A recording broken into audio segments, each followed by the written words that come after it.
আছে, সব মসজিদের মধ্যে তিনটা মসজিদের মর্যাদা আল্লাহর কাছে সবচাইতে বেশি। তার এক নম্বর হলো বাইতুল্লাহ, যেটা হলো আল্লাহর ঘর। বাইতুল্লাহে হজ করে মুসলমানেরা। এই বাইতুল্লাহে যারা যাবে, 1 রাকাত নামাজ যারা আদায় করবে, 1 লক্ষ রাকাত নামাজ যাদের সওয়াব, তাদের আমলনামায় দেওয়া হবে। জোরে বলুন সুবহানাল্লাহ।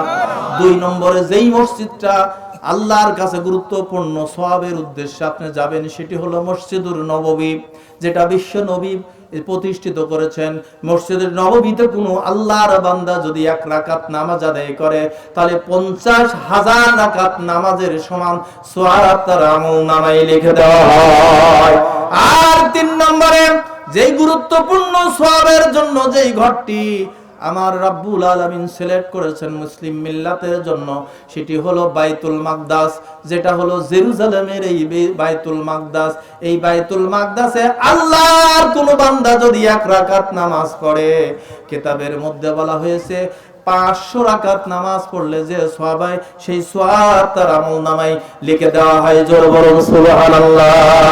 পৃথিবীর যত মসজিদ আছে, যত ভালো আছে, যত মুজাহিদ করা আছে, যত দামি মসজিদ আছে, সওয়াব বেশি হবে না।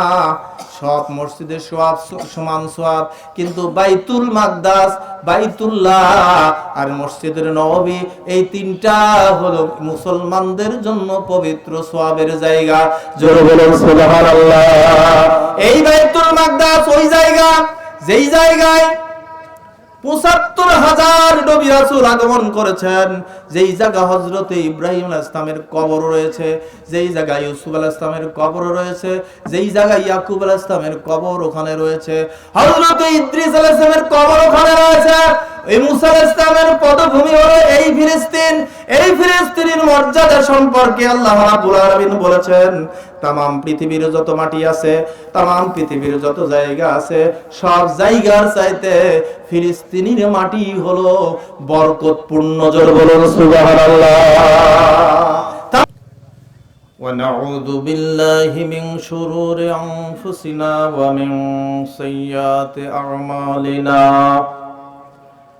من يهده الله فلا مضل له ومن يضلله فلا هادي له ونشهد أن لا إله إلا الله وحده لا شريك له ونشهد أن سيدنا ونبينا ومولانا محمدا عبده ورسوله الذي أرسله بالحق بشيرا ونذيرا وداعيا إلى الله بإذنه وسراجا منيرا فقد قال الله تعالى في كلامه المجيد وفرقانه الحميد أعوذ بالله من الشيطان الرجيم। সবাই আমার সঙ্গে শয়তানের ওয়াসওয়াসা থেকে আল্লাহ পাকের দরবারে পানাহ চেয়ে পড়ে নেই। মহব্বতে সবাই পড়ুন, আউযু বিল্লাহি মিনাশ শাইতানির বিসমিল্লাহির রাহমানির রাহিম। ইয়া أيها الذين آمنوا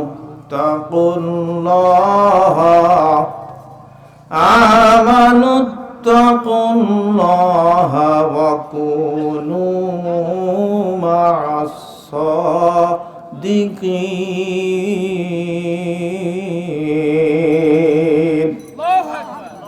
صدق الله العظيم وصدق رسوله النبي الكريم ونحن على ذلك من الشاهدين والشاكرين والحمد لله رب العالمين وقال الله تبارك وتعالى في شان حبيبه إن ইন্নাল্লাহা ওয়া মালাইকাতাহু ইউসাল্লুনা আলান নবী ইয়া আইয়ুহাল্লাযীনা আমানু সাল্লু আলাইহি ওয়া সাল্লিমু তাসলিমা আল্লাহুম্মা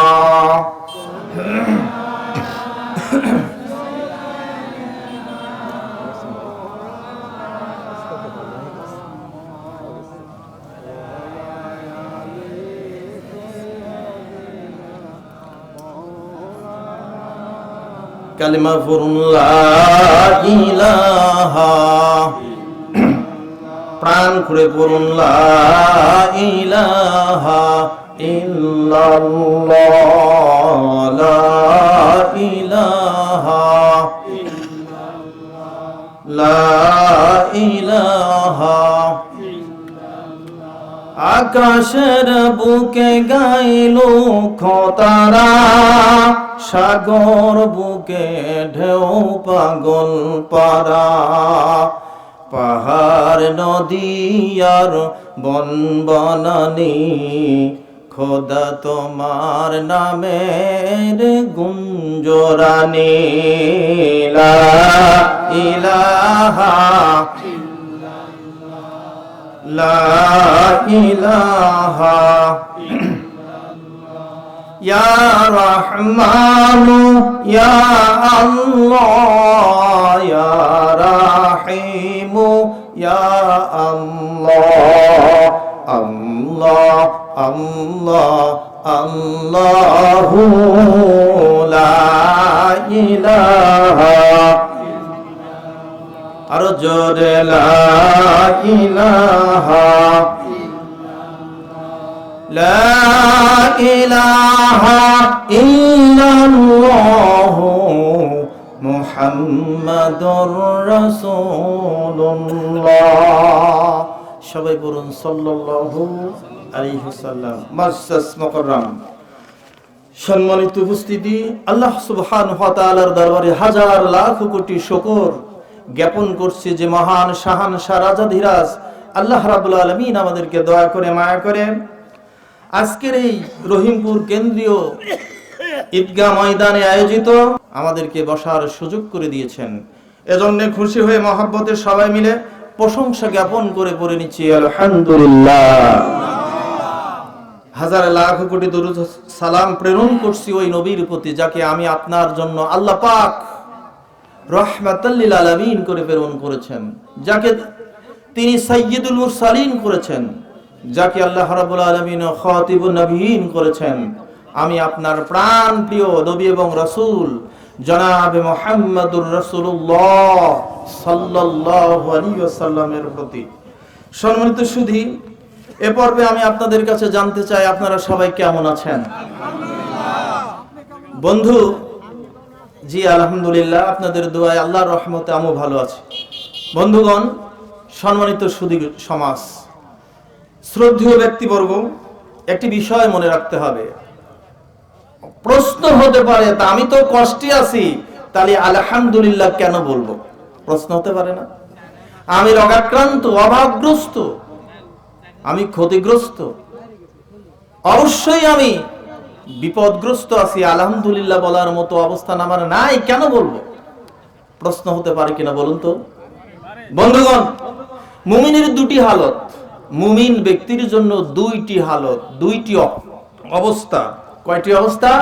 দুটি। একটি হলো মুমিন যখন বিপদে পড়বে তখন সে কি করবে বলুন তো? বিপদে পড়লে মুমিন কি করবে? না, ধৈর্য ধারণ করবে। যত বড় বিপদ হোক ধৈর্যের পাহাড় হয়ে দাঁড়িয়ে যাবে। কথা ঠিক কি না? এই ধৈর্যের পাহাড় যে গড়বে, এই ধৈর্যকে আরবিতে বলা হয় সাবর। ধৈর্যের আরবি হলো সাবর। আর সাবর যারা অবলম্বন করে, মহান মাবুদ বলেছেন ইন্নাল্লাহা মা'আস সাবিরিন, যারা ধৈর্যশীল, ধৈর্য ধারণকারী, ধৈর্যকে যারা জীবনে অবলম্বন করেছে, আমি আল্লাহ তাদের সাথে আছি। জোরে বলুন সুবহানাল্লাহ। তাহলে মুমিন যত বিপদে থাক কি করবে? সবর। কি করবে? এবার বলুন, আনন্দে উদ্বেলিত যদি হই, আমি অনেক কিছু পেয়েছি, খুশি হয়েছি, আনন্দ, আমি আত্মহারা হয়ে গেছি, তখন আমার কাজটা কি? তখন আমার কাজটা হলো আলহামদুলিল্লাহ বলা। কি বলেন, তাই না?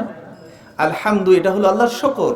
তার মানে মুমিন যখন আনন্দে উদ্বেলিত হবে তখন সে বলবে আল্লাহর শুকর। কি করবে তাই সে? তাহলে মুমিনের হালত দুটো, আনন্দের শুকর, বিপদের সবর। এই দুইটি হালতই মুমিনের। আর এই দুটোর নামই হলো ইবাদত। দুটির নাম শুকর আল্লাহর করবেন, এটিও ইবাদত। সবর করবেন আল্লাহর উদ্দেশ্যে, এটিও। আর এই দুইটি ইবাদতের বিনিময় আল্লাহ রাব্বুল আলামিন আপনার দুটো গ্যারান্টি দুনিয়ায় দান করবেন। ওই দুটো জিনিসের মধ্যে একটি আমার আল্লাহ বলেন, আল্লাযী আত'আমাহুম মিন জু' ওয়া আমানাহুম মিন খাউফ। বান্দা, তুমি যখন ইবাদতের মধ্যে শামিল হয়ে যাবে, ফালিয়াবুদু রাব্ব হাযাল বাইত, এই বাইতুল্লাহ ঘরের মালিক ওই রব আল্লাহর ইবাদতের মধ্যে তুমি যখন শামিল হয়ে যাবে, প্রথমত আমি রব্বুল আলামিন আল্লাযী আত'আমাহুম মিন জু', যখন বান্দা তুমি ক্ষুধা পাবে, তোমার ক্ষুধা নিবারণের গ্যারান্টি, রিজিকের সকল বন্দোবস্তের গ্যারান্টি আমি আল্লাহ নিয়ে নিব। জোরে বলুন সুবহানাল্লাহ। দুই নম্বরে, বান্দা যখন ইবাদতের মধ্যে তুমি থাকবে, তখন আমি রব্বুল আলামিন ওয়া আমানাহুম মিন খাউফ, যত ভয় আর ভীতি, যত বিপদ আর আপদ, মুসিবত আসুক তোমার জীবনের, তোমার মরণের, তোমার বেঁচে থাকার, তোমার রিজিকের, তোমার নাগরিক গ্যারান্টি, যা দরকার দুনিয়ায়, যত নিরাপত্তা দরকার, সব নিরাপত্তার গ্যারান্টি আমি আল্লাহ নিজ কুদরতে হাতে নিয়ে নেব। জোরে বলুন সুবহানাল্লাহ। তাহলে মুমিনের হালত কয়টি? জোরে বলুন। মুমিনের হালত দুটি, আর দুটি হলো ইবাদত। দুটার বিনিময়ে যখন ইবাদত হয়, বান্দার খাদ্যের গ্যারান্টি, বেঁচে থাকার গ্যারান্টি, আর কিছু লাগবে? কি বলুন, লাগবে? আর ও আজ এ পর্যন্ত থাকলে চলবে? কি বলেন? এ দুটোই তো হলো। সম্মানিত সুধী, সম্মানিত এলাকাবাসী, আমি আপনাদের উদ্দেশ্যে যে কথাটি বলার জন্য এতক্ষণই ভূমিকা দিলাম, সেটি হলো এই, আমরা যতক্ষণ এখানে থাকবো সবর করব ইনশাআল্লাহ। অধৈর্য কেউ হব না, পারবো আমরা। দুই নম্বর, যতক্ষণ থাকবো মুখ দিয়ে আল্লাহর শুকরিয়ার স্বরূপ তাসবিহ গুলি পড়বো। পারবেন আপনারা? মাঝে মধ্যে কালেমা, মাঝে মধ্যে তাকবীর, মাঝে মধ্যে সুবহানাল্লাহ, আলহামদুলিল্লাহ, আল্লাহু আকবার। এগুলি হলো মাহফিলের সুন্দর সুন্দর ফসল, এগুলি হলো নিয়ামত, এগুলি শুকর, এগুলি আল্লাহর কাছে বান্দার উচ্চারিত অবস্থানটি হলো ইবাদত। এই ইবাদতের মধ্যে আমরা যতক্ষণ এখানে থাকবো, ইবাদতের মধ্যে থাকবো ইনশাআল্লাহ। পারবো তো? সম্মানিত সুধী, এই আশাবাদ ব্যক্ত করি আজকের এই ইসলামী জালসার অবস্থানের মধ্য দিয়ে যারা এখানে অবস্থান করছেন, সবাইকে জানাই আমার অন্তরের অন্তঃস্থল থেকে, হৃদয়ের সবটুকু আবেগ উজাড় করে সবাইকে জানাই শুভেচ্ছা, অভিনন্দন এবং ধন্যবাদ। আল্লাহ যেন সবাইকে কবুল করে, হায়াতে তাইয়্যিবা দেন এবং আখিরাতের আদালতে আল্লাহর দরবারে ঈমানদার হিসেবে যেন কবুল করেন। সবাই বলুন আমিন। সম্মানিত সুধী, আখিরাতের সম্বল তৈরি করার কি রাস্তা আছে, তার জন্য কিছু দিক নির্দেশনা অল্প সময়ের জন্য, এতটুকু সময় আমরা দেব। সবাই চুপচাপ কোরআন থেকে আলোচনা হবে ইনশাআল্লাহ। সবাই বলুন আল্লাহুম্মা আমিন। আমি আপনাদের সম্মুখে সূরাতুত তাওবার 119 নম্বর আয়াতে কারীমা তেলাওয়াত করেছি। আমার আল্লাহ এখানে দুটো কথা বলেছেন। একটি কথা হলো, আল্লাহ বলেছেন, বান্দা তুমি আমাকে ভয় করো। আর দুই নম্বরে যে কথাটি বলেছেন, তোমরা সঙ্গী সাথী হয়ে যাও তাদের, ওয়াকুনু মা'আস সাদিকিন, যারা সত্যবাদী তাদের সঙ্গী হয়ে যাও। ভয় করো কাকে? সঙ্গী হও কাদের? সঙ্গী হও কাদের? সাদিকিন, সত্যবাদীদের। সত্যবাদী কাকে বলে? আল্লাহকে ভয় আপনি কিভাবে করবেন? ভয় তো সিংহকে দেখেও মানুষ করে, বিষধর গোখরা সাপ দেখেও করে, র‍্যাবকে দেখেও ভয় করে, বাবাকে দেখেও ভয় করে, আবার বাড়ির পাশে জল্লাদ ঝরগাটা মহিলা দেখেও ভয় করে। কথা ঠিক কিনা? এই ভয়গুলির ক্লাসিফিকেশন আছে কিনা, শ্রেণী বিন্যস্ত আছে কিনা? সব ভয় একরকম নয়। তা আল্লাহকে ভয় করব কোন ভয়? সোনার ভাইয়ের আমার, আল্লাহর ভয় আর আল্লাহর উপরে ভরসা যতক্ষণ কোন ব্যক্তির মধ্যে না ঢুকবে ততক্ষণ পর্যন্ত মানুষটি আল্লাহর গোলাম হতে পারবে না। এক নম্বরে ভয় কার? জোরে বলুন, সবাই বলুন, আবার বলুন। আল্লাহর ভয় আর ভরসা কার? আল্লাহর প্রতি ভরসা। ছোট্ট একটি ঘটনা দ্বারা আমার আলোচনা শুরু করতে চাই। বন্ধুগণ, আপনারা জানেন বিশ্ব নবীর চাইতে ভালো মানুষ পৃথিবীতে কেউ কোনোদিন আসে নাই, আর আসবেনও না। তিনি ছিলেন এমন একটি মানুষ যে মানুষের সমতুল্য, যার সমমানে, যার আদর্শে, যার জীবনে তুলনা করার মতো কোনো পার্সন পৃথিবীতে একটাও কোনোদিন আসেনি, আর আসবে না। ওই মানুষটি এমন মানুষ, তাম পৃথিবীর সব মানুষকে এক পাল্লায় রেখে দেবেন, বিশ্ব নবীকেও তার অপোজিটে রাখবেন। বলুন তো কার ভারত বেশি হবে, কার মান বেশি হবে? নিঃসন্দেহে বলা যায় তাম পৃথিবী একদিকে, বিশ্ব নবী একা একদিকে নয়। সাত তবক আসমান জমিন একদিকে, নবী একদিকে, তাও নয়। আমার আল্লাহ বলেন আমার নবীর মর্যাদা কতটুকু বান্দা শোনো। আমি রব্বুল আলামিন যত টাকায় সূর্য তুলি আর ডুবাই, উঠাই আর ডুবাই, যত টাকায় আমার আকাশ আর জমিন বিস্তীর্ণ, যত জায়গায় আমি রব্বুল আলামিন, তত জায়গায় আমার নবী রাহমাতাল লিল আলামিন। আল্লাহ রাব্বুল আলামিন ডেকে বলেন লিল্লাহি মা ফিস সামাওয়াতি ওয়া মা ফিল আরদ। এই কথাই শুধু বলে শেষ করে নাই। আমার রব্বুল আলামিন ডেকে বলেন কোরআনে মাজিদের প্রথম সূরার প্রথম আয়াতে তিনি বলেন আলহামদুলিল্লাহি রাব্বিল আলামিন। আমার আল্লাহ ডেকে বলেন আসমান আর জমিন শুধু নয়, বান্দা তোমার আমাকে ধরুক আর না ধরুক, তোমার জ্ঞান আর বুদ্ধিতে বোঝো আর না বোঝো, তাম পৃথিবী আসমান জমিন নয়, সাতবক আসমান জমিন নয়, সৃষ্টি রাজের প্রতিটি কোণায় আমি রব্বুল আলামিন সমান ভাবে আমার দক্ষতার ক্ষমতা প্রয়োগকারী, আমার সমকক্ষ আর কেউ নাই। এজন্য আমি হলাম রব্বুল আলামিন, আমি সবার জন্য রব্বুল আলামিন। তাহলে রব্বুল আলামিন কে? জোরে বলুন কে? আল্লাহ রব্বুল আলামিন। আল্লাহ এবার বলছেন যে আমি যত জায়গায় রব, তত জায়গায় আমার নবীও রাহমাতাল লিল আলামিন। আল্লাহ বলছেন ওয়া মা আরসালনাকা ইল্লা রাহমাতাল লিল আলামিন। ওখানে রব্বুল আলামিন, রাহমাতাল লিল আছে কিনা বলুন? শব্দ কি বোঝা যায়? আল্লাহ যত জায়গায় রব্বুল আলামিন, নবী তত জায়গায় রাহমাতাল লিল, তত জায়গায় রাহমাতাল লিল। কত বড় রাহমাতাল লিল আলামিন! আপনারা হরিণের কিচ্ছা শোনেন নাই? যে হরিণ বেঁধে রেখেছে, নবী আমার পাশ দিয়ে যাচ্ছে, হরিণ ডেকে বলছে যে রাসূল শিকারের জালে বন্দী আমাকে বেঁধে রেখেছে, জঙ্গলে আমার শিশু সন্তানের আছে, দুধ পান করাবো, আপনি জামিন হবেন, শিশুদেরকে দুধ পান করে ফিরে আসবো। ঘটনা জানেন কিনা? এসব কাহিনী যতই শোনেন, নবীর দয়ার দহার্দ্রতা এখানেই শুধু নয়। বন্ধুগণ, আমি বোঝাবার জন্য যে কথাটি এনেছি সেটি হলো রব্বুল আলামিন আর রাহমাতাল লিল আলামিন, এই মর্যাদা পৃথিবীতে আর কারো নাই, একমাত্র শুধুমাত্র আমি আপনার নবী জনাবে মুহাম্মদুর রাসূলুল্লাহ সাল্লাল্লাহু আলাইহি ওয়াসাল্লামের আছে।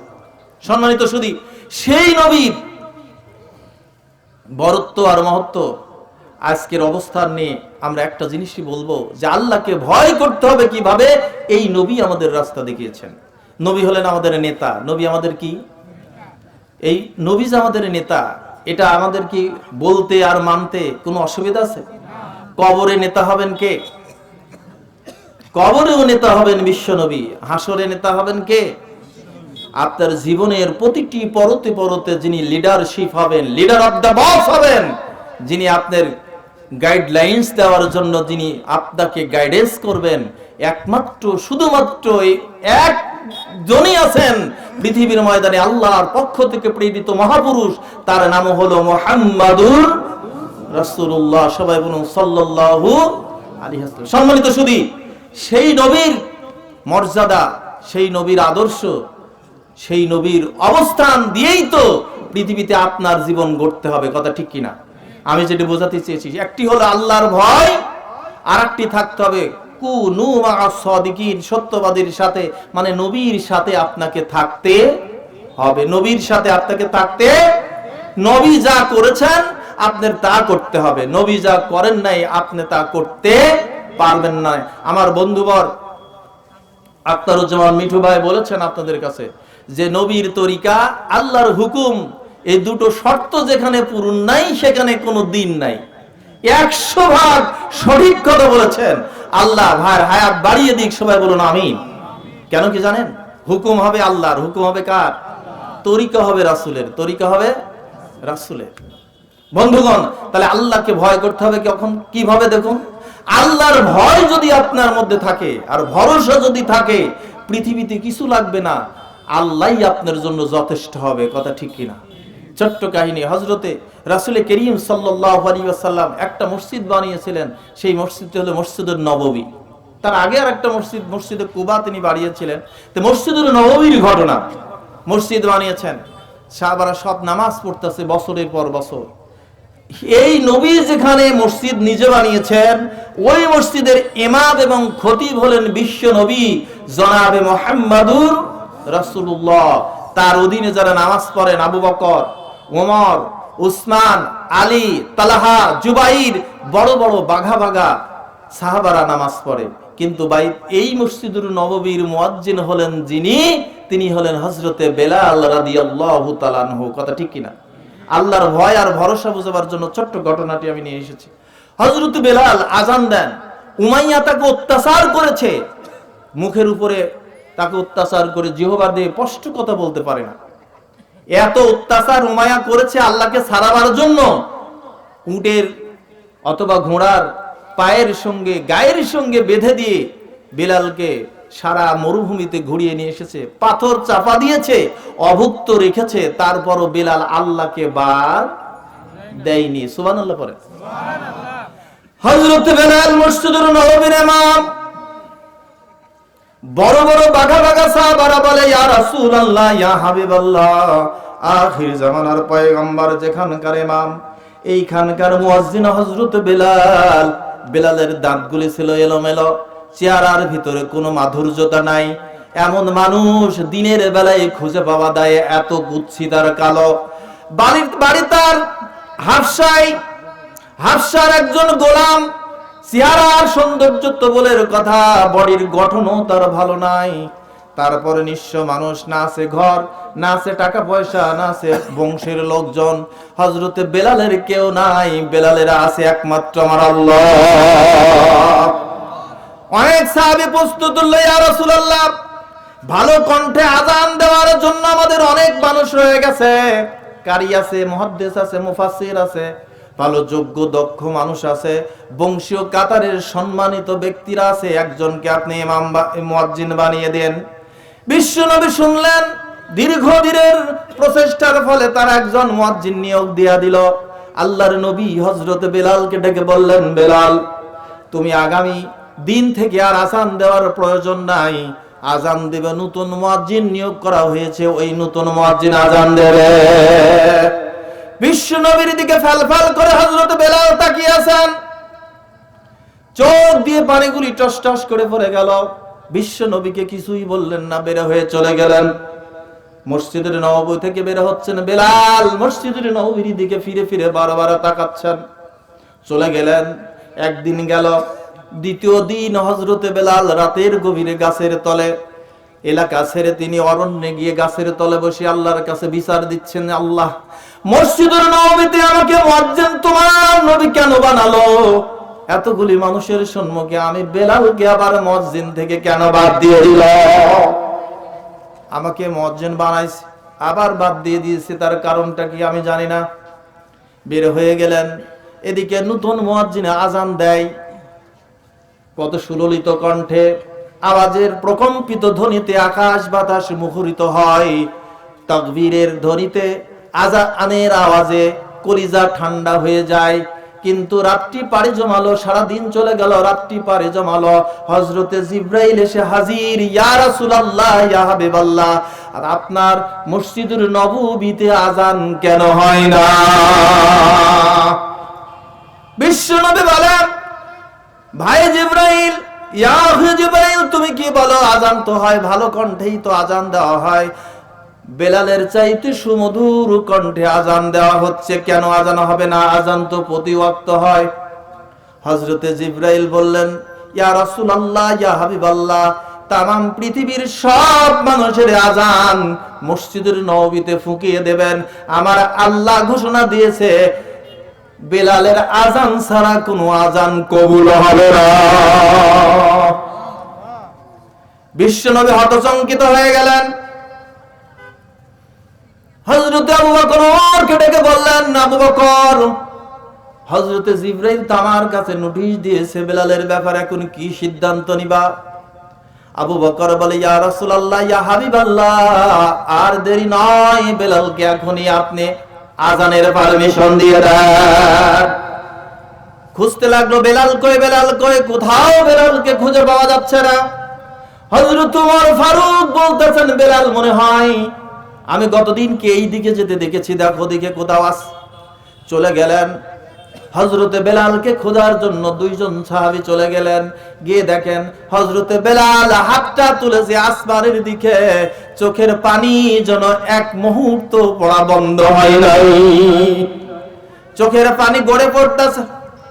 হযরত বেলাল আল্লাহর কাছে বলতেছে, রব্বুল আলামিন, মসজিদুল নববী থেকে আমাকে মুয়াজ্জিন হিসেবে আমাকে বাদ দিয়ে দেওয়া হয়েছে, এটা আমার কোনো দোষ নাই, আমাকে দেখতে ভালো নয়, এটা হলো আমার অপরাধ।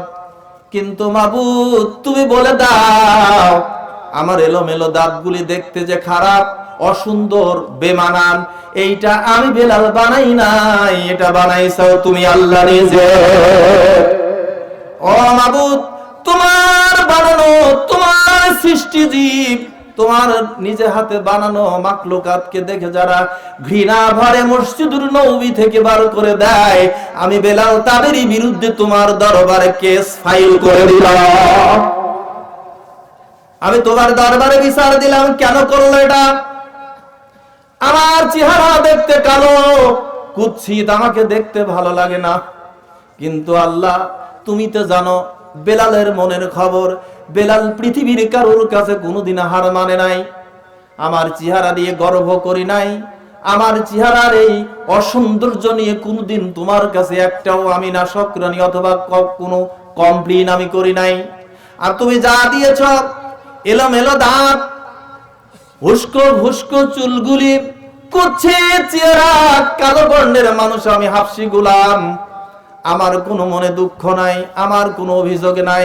আমার অভিযোগ, তুমি আমাকে বানিয়েছো, আর তোমার বানানো মাখলুকাত দেখে যারা অবজ্ঞা করে, অবহেলা করে মসজিদুল নববী থেকে বের করে দিতে পারে, তাহলে তোমার দরবারে আমার কেস আর একটা দায়ের করলাম, তুমি কেন কালো বানাইছো, আর তোমার বান্দারা কেন কালো অপছন্দ করে। কেস দায়ের করতেছে বেলাল, একটার পর একটা আবেগ ভরা কণ্ঠে আল্লাহকে ডাকতেছেন আর বলতেছেন, মাবুদ, তোমার দরবারে বিচার দিলাম, যতক্ষণ পর্যন্ত আমার এই বিচার তুমি ফয়সালা না দিবা, আমি বেলাল ততক্ষণ পর্যন্ত লুকালায় ফিরে যাব না, ততক্ষণ পর্যন্ত এক লুকমা খাবার আর খাবো না। হযরত বেলাল কাঁদতেছে, দুইজন সাহাবীকে বলতেছে, বেলাল, বিশ্ব নবী তোমাকে মসজিদুল নববীতে খোঁজে। বেলাল তাকায় না, আবারও বলে, বেলাল, বিশ্ব নবী তোমাকে মসজিদুল নববীতে ডাকে, বেলাল তাও তাকাই না, আবার বলে বেলাল গো তোমাকে আমরা ডাকতে এসেছি মসজিদুল নববীতে, তোমাকে এই মুহূর্তে হাজির হতে হবে। হযরত বেলাল বলতেছে কেন তোমরা আমাকে ডাকতে এসেছো? মসজিদুল নববী থেকে বের করে দিয়েছো, বিশ্ব নবীর পেছনে নামাজ পড়ার সুযোগ আমার নাই, মসজিদের নববীতে আজানের সুযোগ আমার বঞ্চিত করে দিয়েছো, আবার বুঝি ডেকে এই বিচার দিতে এসেছো। বিশ্ব নবী ডেকে আমাকে বলে দেবে বেলাল তুমি হাবশী মানুষ, চলে যাও, মদিনা থেকে বের হয়ে যাও। এই কথা শোনার জন্য আমি আর নবীর কাছে যাইতে পারবো না। সাহাবারা ডাকে যে নবীর কাছে তোমাকে যেতে হবে, নবী বলেন নবীর কাছে ডাকেন, বেলাল বলে যে না, নবী আমাকে মদিনা ছাড়া করবে, আমি আর যেতে চাই না। দুজন সাহাবী বলতেছে বেলাল চলো না নবীর কাছে কি বলবে দেখো। হযরত বেলালকে ধরে নিয়ে মসজিদের নববীর কাছে হাজির। বিশ্ব নবী বেলালের দিকে তাকায়, বেলালের চোখ দিয়ে পানিগুলি টপ টপ করে পড়তেছে। তখন বিশ্ব নবী ডেকে বলে বেলাল তোমার মনে কষ্ট কেন, তুমি এত কান্নায় ভেঙে পড়েছো কেন? বলতেছে ইয়া রাসূলুল্লাহ, ইয়া হাবিবাল্লাহ, এই পৃথিবীর কারোর উপর আমার কোনো ভরসাও নাই, আর কোনো আশাও নাই, আমার কোনো অভিযোগ নাই, আমার মনের কথাগুলি আমার রবকে বলেছি, আমার রব আমার ফয়সালা করে দেবে। এ কথায় কি মনে হয় যে হযরত বেলাল নবীর উপরও শামুকের জন্য গুঁসা হয়েছে? কথা ঠিক কিনা? কথা বুঝতে কষ্ট হয়? হযরত বেলাল এ কথা বলার সঙ্গে নবী বলতেছেন বেলাল তোমার জন্য আসমান থেকে হযরত জিবরাইল নোটিশ নিয়ে এসেছে, আমি যতদিন মসজিদুল নববীর ইমাম, আমার বেলাল ততদিন এখানকার মুয়াজ্জিন। জোরে বলুন সুবহানাল্লাহ। বলুন তো এটা কিসের জন্য হলো? এই ঘটনাটা যে শোনালাম আপনাদেরকে কেন? সম্মানিত ভাইয়ের আমার, এখানে শিক্ষা আছে দুইটা। হযরতে বেলাল নিজের উপরে নিজের ভরসা করে নাই, নিজের গৌরব কাজে লাগাই নাই, নিজের যোগ্যতার উপরে ভরসা করে নাই।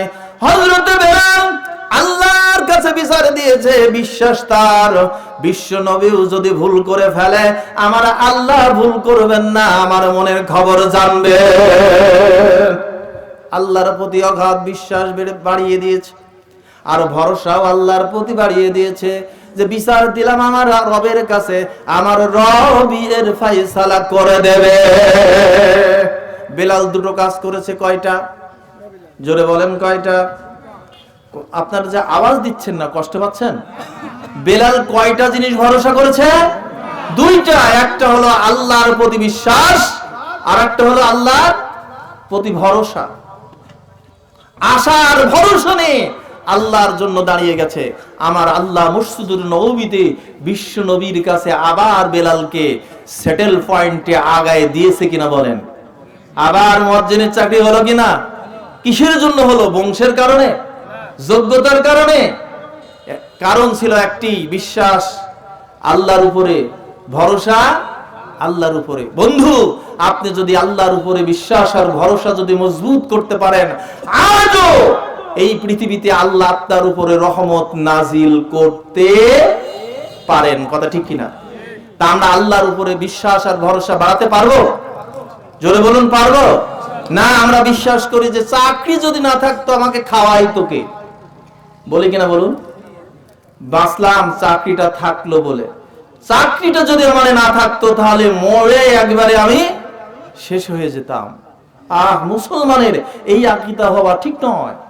খাওয়ানোর, পড়ানোর, বাঁচানোর, মারানোর দায়িত্ব কার? জোরে বলুন তো। আল্লাহ যদি আপনাকে বাঁচায়, পৃথিবীর কেউ আপনাকে মারতে পারবে? এর নাম ঈমান। এর নাম কি? এর নাম কি বলুন? হযরত বেলাল দুটো জিনিস করেছিল। বন্ধু, আপনাকে বুঝাবার জন্য কথাটা বললাম। ভেবে দেখুন, আপনি যদি আল্লাহর উপরে যদি ঈমান আনয়ন করেন, আল্লাহকে যদি ভয় আর ভরসা নিয়ে ডাকতে পারেন, পৃথিবীর এমন কোন সমস্যা নাই রে যা সমাধান হবে না। কথা ঠিক কি না? সব সমস্যার সমাধান আমার আল্লাহ দিতে পারবেন। পারবেন কিনা বলেন? পারবেন তো? ছোট্ট একটি কথা আর একটা বলি, যে আয়াতে কারিমা পড়েছি, আয়াতটি কারিমাটি নাজিল হয়েছে তাবুক যুদ্ধকে কেন্দ্র করে। কোন যুদ্ধ? তাবুক যুদ্ধ। তাবুক কত দূর? মদিনা থেকে তাবুক প্রান্তর 20 দিনের রাস্তা। কয় দিনের রাস্তা? ঘোড়ায় সওয়ারি হয়ে গেলে 20 দিন লাগে তাবুক যেতে। মদিনা থেকে তাবুক যেতে কয় দিন লাগে? ফিরে আসতে, যাইতে যদি 20 দিন লাগে, ফিরে আসতে মোট কয় দিন? 40 দিনে। এত দূরের রাস্তা। এইখানে একটি মুসলমানদের যুদ্ধ সংগঠিত হয়েছিল। ওই যুদ্ধের ঘটনাকে কেন্দ্র করে আমি আর তেলাওয়াতকৃত আয়াতে কারিমাটি নাজিল হয়েছে। বিশ্বনবী পবিত্র মসজিদুল নববীতে জুমার নামাজ পড়লেন। কিসের নামাজ? জুমার নামাজ। বোঝেন তো? শুক্রবারে যে নামাজ আমরা আদায় করি তাকে কি বলি আমরা? ইয়াউমুল জুমআ, মানে জুমায়ে হওয়ার নামাজ। এই নামাজ বিশ্বনবী পড়লেন সাহাবাদেরকে নিয়ে। নামাজ শেষ হয়ে গেল, সাহাবারা যার যার মতো চলে গেল। এখনো মসজিদুল নববীতে কিছু মানুষ আছে নামাজ আদায় করতেছে, কিছু মানুষ রাস্তায় আছে, কিছু সাহাবী মসজিদুল নববীর প্রান্তরে ঘোরাফেরা করতেছে। ইন্দিমান টাইমে 2 জন আগন্তুক জৈনক ব্যক্তি আসলো। তারা এসেছে অনেক দূর থেকে সফর করে, দেখে মনে হয় 2 জন বেদুইন মানুষ। মসজিদুল নববীর প্রান্তরে এসে হযরত আবু বকরের সঙ্গে সাক্ষাৎ হয়ে গেল। হযরত আবু বকরকে ডেকে বলেন, কে গো তুমি? তোমার নবী কোথায়? বলেছে, কেন? আমার নবী তো মসজিদুল নববীতে নামাজ আদায় করে। কি করে সেখানে? বলেছে, জুমার নামাজ আদায় হয়ে গেছে, জামাত শেষ হয়ে গেছে, বাকি নামাজগুলি নবী মসজিদুল নববীতে আদায় করে। হযরতে আবু বকরের কাছে 2 জন আগন্তুক ব্যক্তি বলতেছে, ভাই তোমাদের নবীর সাথে আমরা একটু সাক্ষাৎ করতে চাই। হযরতে আবু বকর বললেন, আমার সাথে আসো। সঙ্গে নিয়ে মসজিদুল নববীতে ঢুকে গেলেন। দেখেন তখনও নবী নামাজ শেষ হয় নাই। নবী নামাজ শেষ করে ঘুরে বসলেন। হযরত আবু বকর ডেকে বলে, ইয়া রাসূলুল্লাহ, ইয়া হাবিবাল্লাহ, 2 জন ব্যক্তি এসেছে আপনার সঙ্গে মুলাকাত করার জন্য, সাক্ষাৎ করার জন্য, কথা বলার জন্য। বিশ্বনবী তাদের দিকে তাকিয়ে দেখেন, চেহারার দিকে তাকিয়ে দেখেন, 2 জন আগন্তুক ব্যক্তি মনে হচ্ছে দূর থেকে সফর করে এসেছে, অনেক জার্নি করে এসেছে। এবার তাদের চেহারার দিকে তাকিয়ে বললেন, তোমরা আমার সঙ্গে কথা বলতে চাও, তার আগে তোমাদের পরিচয় দিয়ে দাও। পরিচয় কি তোমাদের? ডেকে বলতেছে, ওগো মুসলমানের নবী, আমরা 2 জন আগন্তুক ব্যক্তি সিরিয়া থেকে এসেছি। আমরা 2 জন হলো ব্যবসায়ী। সিরিয়া থেকে এই দেশে মধু আর কালো জিরার তেল নিয়ে এসে বিক্রি করে, জয়তুনের তেল নিয়ে এসে বিক্রি করি, আর ওই বিক্রির টাকা দিয়ে মদিনা থেকে খেজুর কিনে নিয়ে আবার ওই দেশে বিক্রি করি। আমরা হলাম পেশাগতভাবে ব্যবসায়ী। পেশাগতভাবে ব্যবসায়ী। বিশ্বনবী বলে, ধর্মের দিক দিয়ে খ্রিস্টান, কাজের দিক দিয়ে ব্যবসায়ী। আমার সঙ্গে তোমাদের কি প্রয়োজন যে তোমরা আমার সঙ্গে কথা বলবা? বলে, ওগো নবী, আপনাকে একটা খবর দেওয়ার জন্য আমরা এসেছি। সিরিয়া থেকে আসতেছিলাম, আমরা ব্যবসায়িক জিনিসপত্র নিয়ে পাড়ি দিতেছিলাম এই অঞ্চল, কিন্তু তাবুক ময়দানে এসে দেখি হাজার হাজার কিছু মানুষ এক জায়গা পাহাড়ের পাদদেশে জমা হয়ে গেছে। আমাদের মনে কৌতূহল হলো, কেন গো মানুষগুলি এখানে জমা হয়েছে, কারণটা কি জানতে চাইলাম। ওদেরকে সৈন্যদেরকে জিজ্ঞাসা করলাম, মানুষগুলি কি জিজ্ঞাসা করলাম, তোমাদেরকে দেখে তো কোনো সাধারণ মানুষ মনে হয়, যোদ্ধা বলে মনে হয়, তোমরা কে গো, তোমাদের পরিচয় কি? আমরা জানতে চাইলাম। তাদের কাছ থেকে শুনলাম, একজন ডেকে বলল যে আমরা হলাম রোমক বাহিনী, ইটালি থেকে এসেছি। কি বাহিনী? রোমক বাহিনী। কি বাহিনী? আজকে যদি আমেরিকার বাহিনী যদি কথা শোনান তখন কি হবে? ভয় হবে কিনা? আমেরিকা যদি বাংলাদেশে আক্রমণ করে, এই কথা যদি আমরা জানতে পারি, তাহলে আমাদের সাহস বাড়বে না কমবে? তৎকালীন পরাশক্তি ছিল রোম এবং পারস্য। রোম সৈন্যরা, কোথায় যাবেন আপনারা? আমরা মদিনায় যাব। কেন এখানে এসেছেন? কাজে এখানে আমরা চলার পথের বিরতি দিয়েছি, আপনারা মদিনায় কেন যাবেন?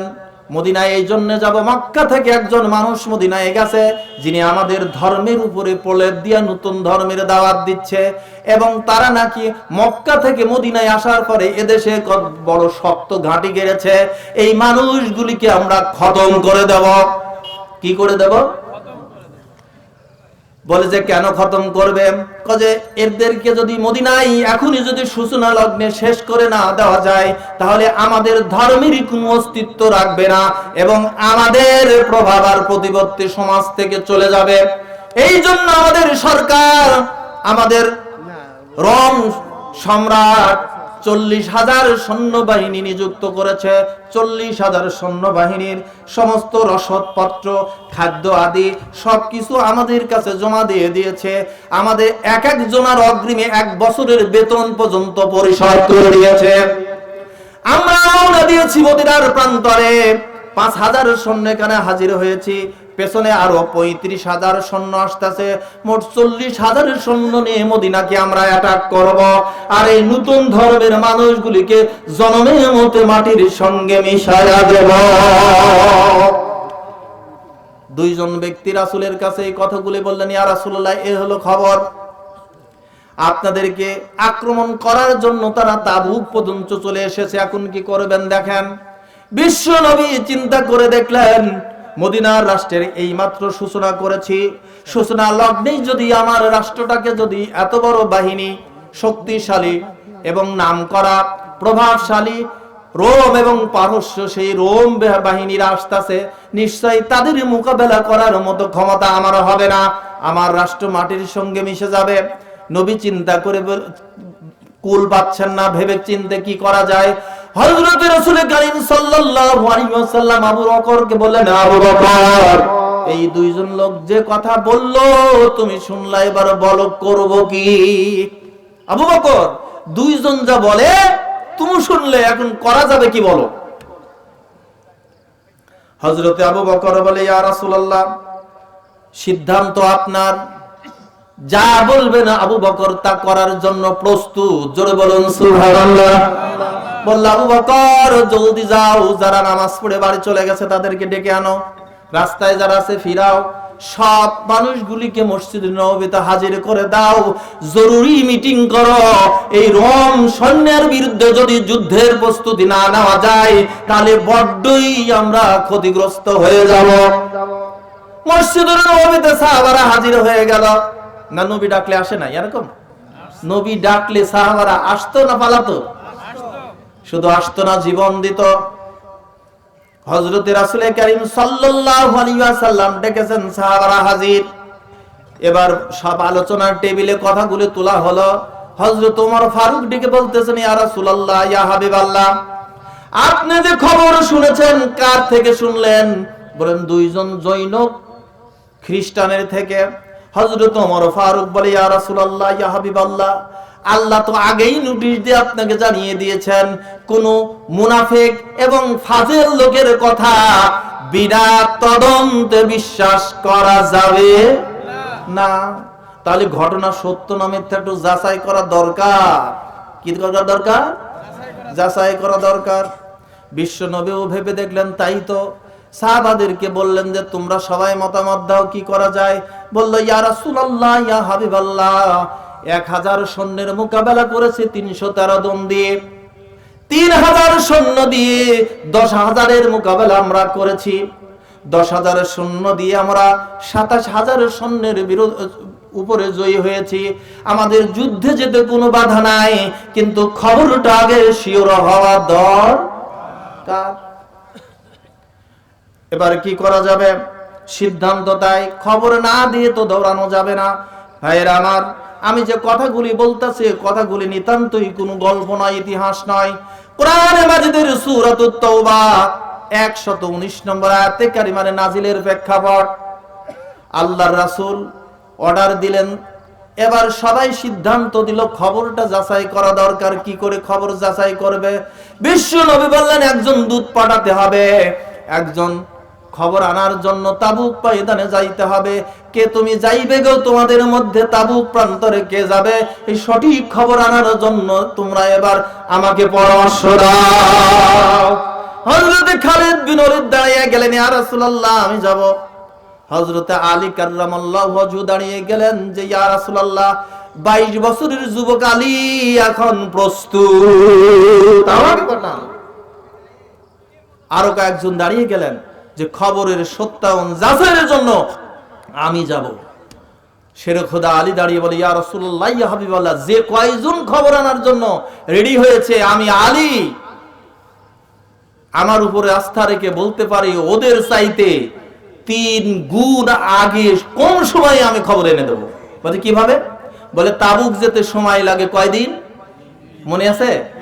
20 দিন। বললো যে আমি আলী 20 দিন লাগবে না, 7 দিনে ঘোড়ার পিঠে সওয়ারি হয়ে 7 দিকে আপনি তাবুক ময়দানে আমি আলী পৌঁছে যাব, আমাকে এই দায়িত্ব দেওয়া হোক। আল্লাহ রাসূল এখন চিন্তা করলেন যে কয়েকজন যাইতে চাই, পাঠাবো কার? সম্মানিত সুধী, হযরতে আলী কোন ব্যক্তি তা কি জানেন? আলী রাসূলের কি হতো? জামাই। এই পরিচয়টা সবাই জানে, কিন্তু রাসূলের আরেকটা পরিচয় আছে আলীর সঙ্গে, যেটি হলো সবচেয়ে গুরুত্বপূর্ণ পরিচয়। ওইটি কি জানেন? আপন চাচাতো ভাই। সুবহানাল্লাহ বলেন। হযরতে আলী আর রাসূল করিম সাল্লাল্লাহু আলাইহি ওয়াসাল্লাম, আল্লাহর রাসূলের বাবার নাম আব্দুল্লাহ। কি নাম? বিশ্ব নবীর বাবার নাম কি? আব্দুল্লাহ। হ্যাঁ, আব্দুল্লাহ। আর আলীর বাবার নাম হলো আবু তালেব। কি নাম? আবু তালেব। হ্যাঁ, আব্দুল্লাহ, আবু তালেব, আমির হামজা আপন বাবার সন্তান।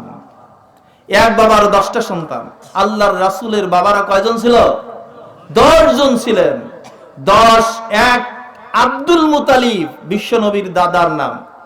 আব্দুল মুতালিবের 10টা সন্তান, তার মধ্যে আব্দুল্লাহ 3 নম্বর, আবু তালেব 4 নম্বর। তাহলে এবার বলুন তো, আলীর বাপ আল্লাহ রাসূলের কি হতো? আপন চাচা, ভাই। এতক্ষণ পরে হিসাব করলেন, আল্লাহর রাসূলের আলীর বাবা হতো আপন চাচা। তাহলে হযরতে আলী রাসূলের কি হয়? জোরে বলুন। আপন চাচাতো ভাই। কথা ঠিক কি না? গামালি নয়, আপনজন। হযরতে আলী বলে, ইয়া রাসূলুল্লাহ, ইয়া হাবিবাল্লাহ, আজ অবধি পর্যন্ত আলী 8 বছর ইসলাম কবুল করেছে। আজ অবধি পর্যন্ত বিশ্ব নবীর একটা অর্ডারের কোনো খেলাফ করে নাই। জীবন দিয়ে বাজি রেখে হযরতে আলী সবার চাইতে ভালো রেজাল্ট এনে দিয়েছে। ইয়া রাসূলুল্লাহ, আজকের দায়িত্বটা আমার কাছে দেন। বলে যে আলী, তুমি এত দূর রাস্তা সফর করবে কিভাবে? তুমি ওইখানে যাই কি খবর আনবে আমি বলবো কিভাবে? হযরতে আলী ডেকে বলে, ইয়া রাসূলুল্লাহ, ইয়া হাবিবাল্লাহ, আপনিই তোমাকে উপাধি দিয়েছেন আসাদুল্লাহিল গালিব। আমি হলাম আল্লাহর সিংহ। আর আলীর উপাধি হলো এমন একটি জ্ঞানী মানুষ, যে হযরতে আলীর মতো অভিজ্ঞ দক্ষ শিক্ষিত মানুষ মক্কার বুকে দ্বিতীয় আর একটা সন্তান ছিল না। এই জন্য নবী বলেছেন, আনা মাদিনাতুল ইলমি ওয়ালিউ বাবুহা, আমি হলাম ইলমের শহর, ওই শহরের দরজা হলো হযরতে আলী। সুবহানাল্লাহ বললেন না? আলীর কথা যখন উঠলো, আলীর একটি ওয়াকিয়া এবং সিফাত, তার গুণ একটা বলি। হযরতে আলী তখন, হযরত আবু বকর চলে গেছেন, ওমর চলে গেছেন, তৃতীয় খলিফা উসমান গেছেন, চতুর্থ খলিফা হযরতে আলী কাররামাল্লাহু ওয়াজহু, তখন মদিনার স্টেটের তিনি হলেন চতুর্থ খলিফা। হযরতে আলী চতুর্থ খলিফা কে? হযরতে আলী। আলী বীর বিক্রমে দেশ চালাচ্ছেন। এই মুসলিম মিল্লাতের তিনি খেলাফতের দায়িত্ব পালন করছেন। ইন দি মেন টাইম, আসরের নামাজের সময় এক ইহুদির বাচ্চা এসে হযরতে আলীকে যাচাই করার জন্য বলেছে, আলীর নাকি মেধা, যোগ্যতা, জ্ঞান, বুদ্ধি, প্রজ্ঞা অনেক বেশি। কেমন বুদ্ধি বেটাকে আজ দেখবো, আসর নামাজ মাগরিব বানিয়ে দেব। ষড়যন্ত্র কোনদিনই কম হয়নি। বন্ধু, জ্ঞানীদের দুশমন বেশি, পাগলের দুশমন নাই। কথা কি মানেন আপনারা? রাস্তাঘাটে পথে কত মানুষ পাগল হেঁটে বেড়াচ্ছে, তাকে কেউ খুন করে না, খুন করে জ্ঞানী গুণী বুদ্ধিজন। জেলখানায় থাকলেও প্রবর্তন নিলে এসে তাকে হত্যা করে। কথা ঠিক কিনা? সে প্রমাণ আমরা দেখেছি ইমামে আজম আবু হানিফার জীবনে। খলিফা মনসুর আটকে রেখেছিল বিশ্বের বুকে। আজম ইমামে আজম আবু হানিফার উপরে বড় আলেম তৈরি হয় নাই। কথা ঠিক কিনা? তাকে বিষ খাওয়ায়া জেলখানায় মেরেছে। তাহলে দুশ্মন কিসের? জ্ঞানের। দুশ্মন কিসের? হযরতে আলীর জ্ঞান আছে, ইহুদির বাচ্চারা সহ্য করতে পারছে না। ওনার সিফত একটু দেই। হযরতে আলী কাররামাল্লাহু ওয়াজহু আসরের নামাজ রেডি, পড়াতে যাবেন, ইমামতি করবেন, ইমামের মুসাল্লাই দাঁড়াবেন। ইহুদির বাচ্চা এসে বলতেছে, হযরতে আলী, ভাই আলী, আপনার সাথে গুরুত্বপূর্ণ আমার একটা কথা। বলছে কেন? বলছে হ্যাঁ, নামাজ আদায় করে পড়ে বলি। বলে যে না, আমার এই প্রশ্নের উত্তর নামাজের আগেই দিতে হবে। কেন? বলে যে আমার সঙ্গী সাথী, সমাজ প্রধান, গোত্র প্রধানরা আমরা মিটিং করে আজ 7 দিন ধরে সিদ্ধান্ত নিয়েছি এই প্রশ্নের জবাব সূর্য ডোবার আগেই সেখানে আমাকে পৌঁছাতে হবে। তারা আমাকে প্রতিনিধি পাঠিয়েছে, আমার প্রশ্নের জবাব না দিয়ে আপনি নামাজে দাঁড়াতে পারবেন না। দাবি কার? ইহুদির বাচ্চা। দাবি কার? ইহুদির বাচ্চা। হযরতে আলী কাররামাল্লাহু ওয়াজহু বলতেছে, তাই নাকি? বলছে হ্যাঁ। ইহুদির বাচ্চা ভাবতেছে এমন একটা প্রশ্ন করব যা গুনে গুনে উত্তর দিতে গিয়ে আলীর মাগরিব হবে, আসর যাবে কাজা, আসর আর পড়তে পারবে না। এমন বুদ্ধি করে একটা প্রশ্ন করেছে। কি প্রশ্ন? বলেছে হযরত আলী বলে যে নামাজ শেষ করি। বলে না, নামাজের আগেই উত্তর দিতে হবে। ঠিক আছে বলেন। ডেকে বলতেছে, আলী, আমি জানতে চাই, প্রশ্নটা ছোট্ট, উত্তরটা বড় হবে, কিন্তু ভালো করে বুঝিয়ে দিতে হবে আমাকে। বলে হ্যাঁ বলেন। বলে যে বলেন তো, এই দুনিয়ায় আমাদের বৈঠকে সিদ্ধান্ত হয়েছে, বহুবার আলোচনা, আমরা সিদ্ধান্ত নিতে পারি নাই। প্রশ্নটা এই জন্য আপনার কাছে এসেছে, এই দুনিয়ায় কোন কোন প্রাণীগুলি বাচ্চা দেয় আর কোন কোন প্রাণীগুলি ডিম দেয়, এ নিয়ে আমাদের রক্তক্ষয়ে যুদ্ধ হয়ে যাচ্ছে, এটার সমাধান পাচ্ছি না। আপনার কাছে শুনতে এসেছে, বুদ্ধি আছে, বলে দেন। প্রশ্ন কি? কোন প্রাণীগুলি ডিম দেয় আর কোনগুলি বাচ্চা দেয়? হযরতে আলী কাররামাল্লাহু ওয়াজহুর কাছে প্রশ্ন করেছে। ইহুদির বাচ্চা চিন্তা করে, ডিম পাড়ে মুরগি, ডিম পাড়ে হাঁস, ডিম পাড়ে কবুতর, ডিম পাড়ে চড়ুই পাখি, এমনি করে বলতেই থাকবে। আর বাচ্চা দেয়, গরু বাচ্চা দেয়, হরিণ বাচ্চা দেয়, কুকুর বাচ্চা দেয়, বিড়াল বাচ্চা দেয়, গাধা বাচ্চা দেয়। বলতে বলতে ওর একবারে পেদানি শেষ, আসর যাবে মাগরিব হয়। বলবে কিভাবে? হযরতে আলী কাররামাল্লাহু ওয়াজহুকে পরীক্ষার জন্য এই বুদ্ধি এটে তারা এসেছে, এসে প্রশ্ন করেছে। হযরতে আলী বলেন যে আমি নামাজে দাঁড়াবো, আপনার প্রশ্ন যতটুকু, উত্তর ততটুকু, শুনে নেন ভালো করে। ভাই প্রশ্ন করেছেন, যে প্রাণীগুলির কান থাকে বডির মধ্যে সেগুলি ডিম পাড়ে, যে প্রাণীগুলির কান থাকে বডির বাইরে তারা বাচ্চা দেয়। সুবহানাল্লাহ বলেন। আল্লাহু আকবার। ইহুদির বাচ্চার সব চক্রান্ত মাঠে মারা গেছে। আপনারা কি বিশ্বাস করেন এই কথা সত্য না মিথ্যা? সত্য। প্রমাণ নেন। সব পাখিরা বাচ্চা ডিমই দেয়, কিন্তু বাদুড়ের কান বড় বাচ্চাই দেয়। আরো খুঁজে বার করলে হবে না, যেহেতু আলীর সিফাত বললাম তাই একটি কথা আপনাদের কাছে বলে দিলাম। হযরত আলী কাররামাল্লাহু ওয়াজহু বলে, ইয়া রাসূলুল্লাহ, আমাকে দায়িত্ব দিন, তাবুক প্রান্তরের খবর আমি আপনার কাছে পৌঁছায় দেব। আমি হলাম সেই শেরে খোদা আলী, দুনিয়ায় আলী আল্লাহ ছাড়া আর কাউকে ভয় করে না। বিশ্বনবী বলে, আলী সবটা বুঝলাম, কিন্তু তুমি ওই সুদূর প্রান্তরে, তাবুক প্রান্তরে যাইবা, তোমার নিরাপত্তার গ্যারান্টি দরকার, সঙ্গী একজন মানুষ তুমি নিয়ে নাও।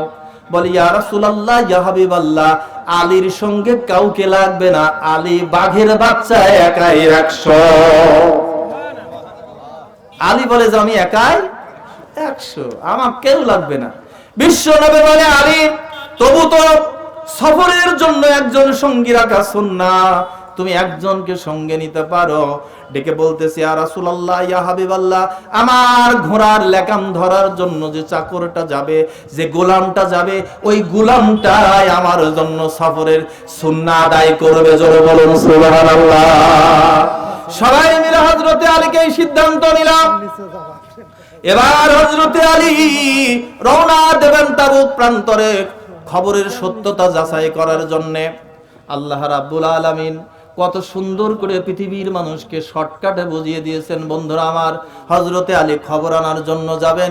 বিশ্ব নবী বলে, আলী তুমি যখন একাই যাইতেছ, আমি নবী তোমার জন্য একটা নিরাপত্তার ব্যবস্থা করে দিলাম। আমার হাতের লাঠিটা তোমাকে দিলাম, এই লাঠি নিয়ে যাবে তাবুক প্রান্তরে। পৃথিবীর কোনো শক্তি নাই যে আমার আলীর এক গাছা পশমের ক্ষতি করতে পারে। জোরে বলুন আল্লাহু আকবার। সোনার ভাইয়ের আমার, আল্লাহ রাব্বুল আলামিন বলেছেন, এই দুনিয়ার ময়দানে যারা আল্লাহর উপরে ভরসা করবে, তাম পৃথিবী যাবে একদিকে, আমার আল্লাহ বলেন যে আমার আল্লাহর উপরে ভরসা করবে ওই ব্যক্তি একাই একদিকে, ওই ব্যক্তির কোনো ক্ষতি পৃথিবীর কেউ করতে পারবে না। ওয়া কানা হাক্কান আলাইনা নাসরুল মুমিনিন। আল্লাহকে যারা দেখে ভয় করে, আল্লাহর উপরে যারা ভরসা করে, যারা ঈমানটাকে পোক্ত করে, আমার আল্লাহ ডেকে বলেন তাদেরকে সাহায্য করা আমি আল্লাহর জন্য অপরিহার্য হয়ে যায়। জোরে বলুন সুবহানাল্লাহ। হযরত আলী ঘোড়ার পিঠে চেপে বসলেন, চাবুক মারলেন। 20 দিন তাবুক প্রান্তরে যাওয়া লাগে, 7 দিনের মাথায় শের খোদা আলী তার ঘোড়া নিয়া তাবুকের মাঠে হাজির।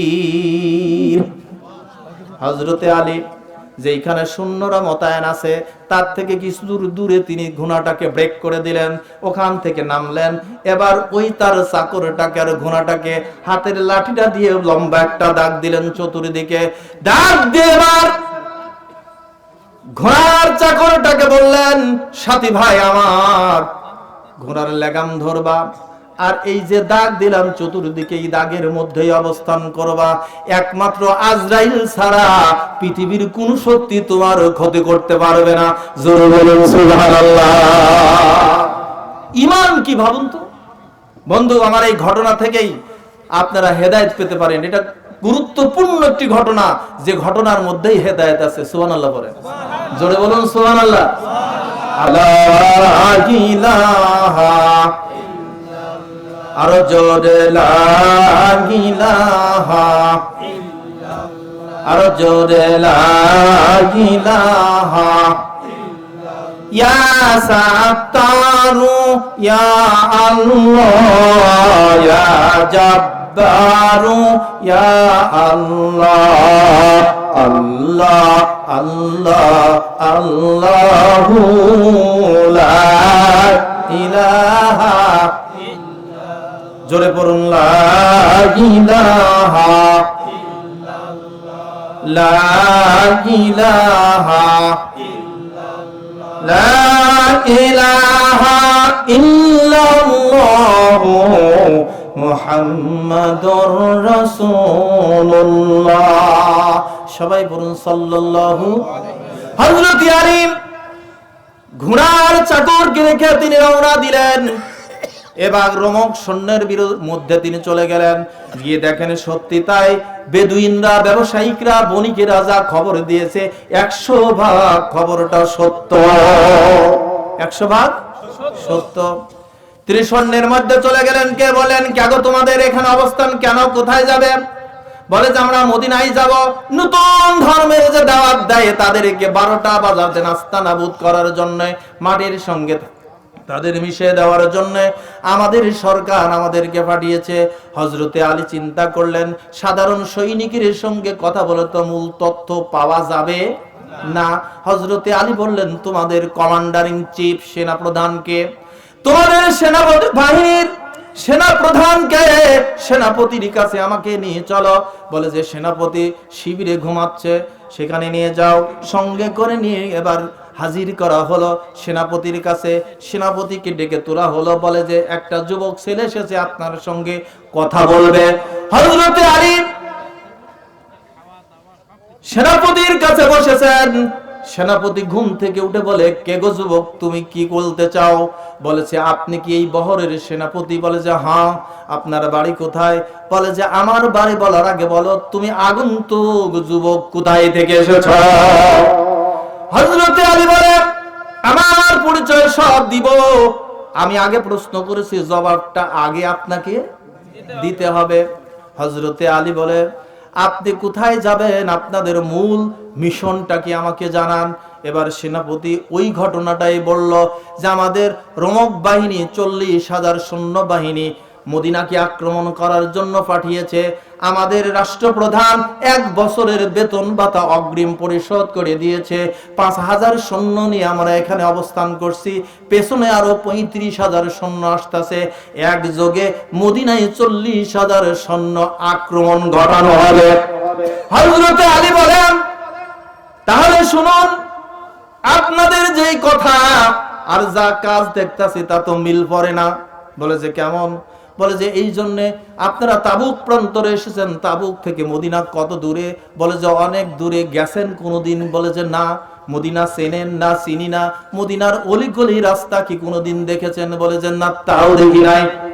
শেরেখুল আলিম চিন্তা করে, খবর যখন সঠিক হয়েছে, বেটাকে যদি একটু যদি নড়াচড়া কথা না বলি তাহলে বেটা দমবে না। কথা ঠিক কিনা?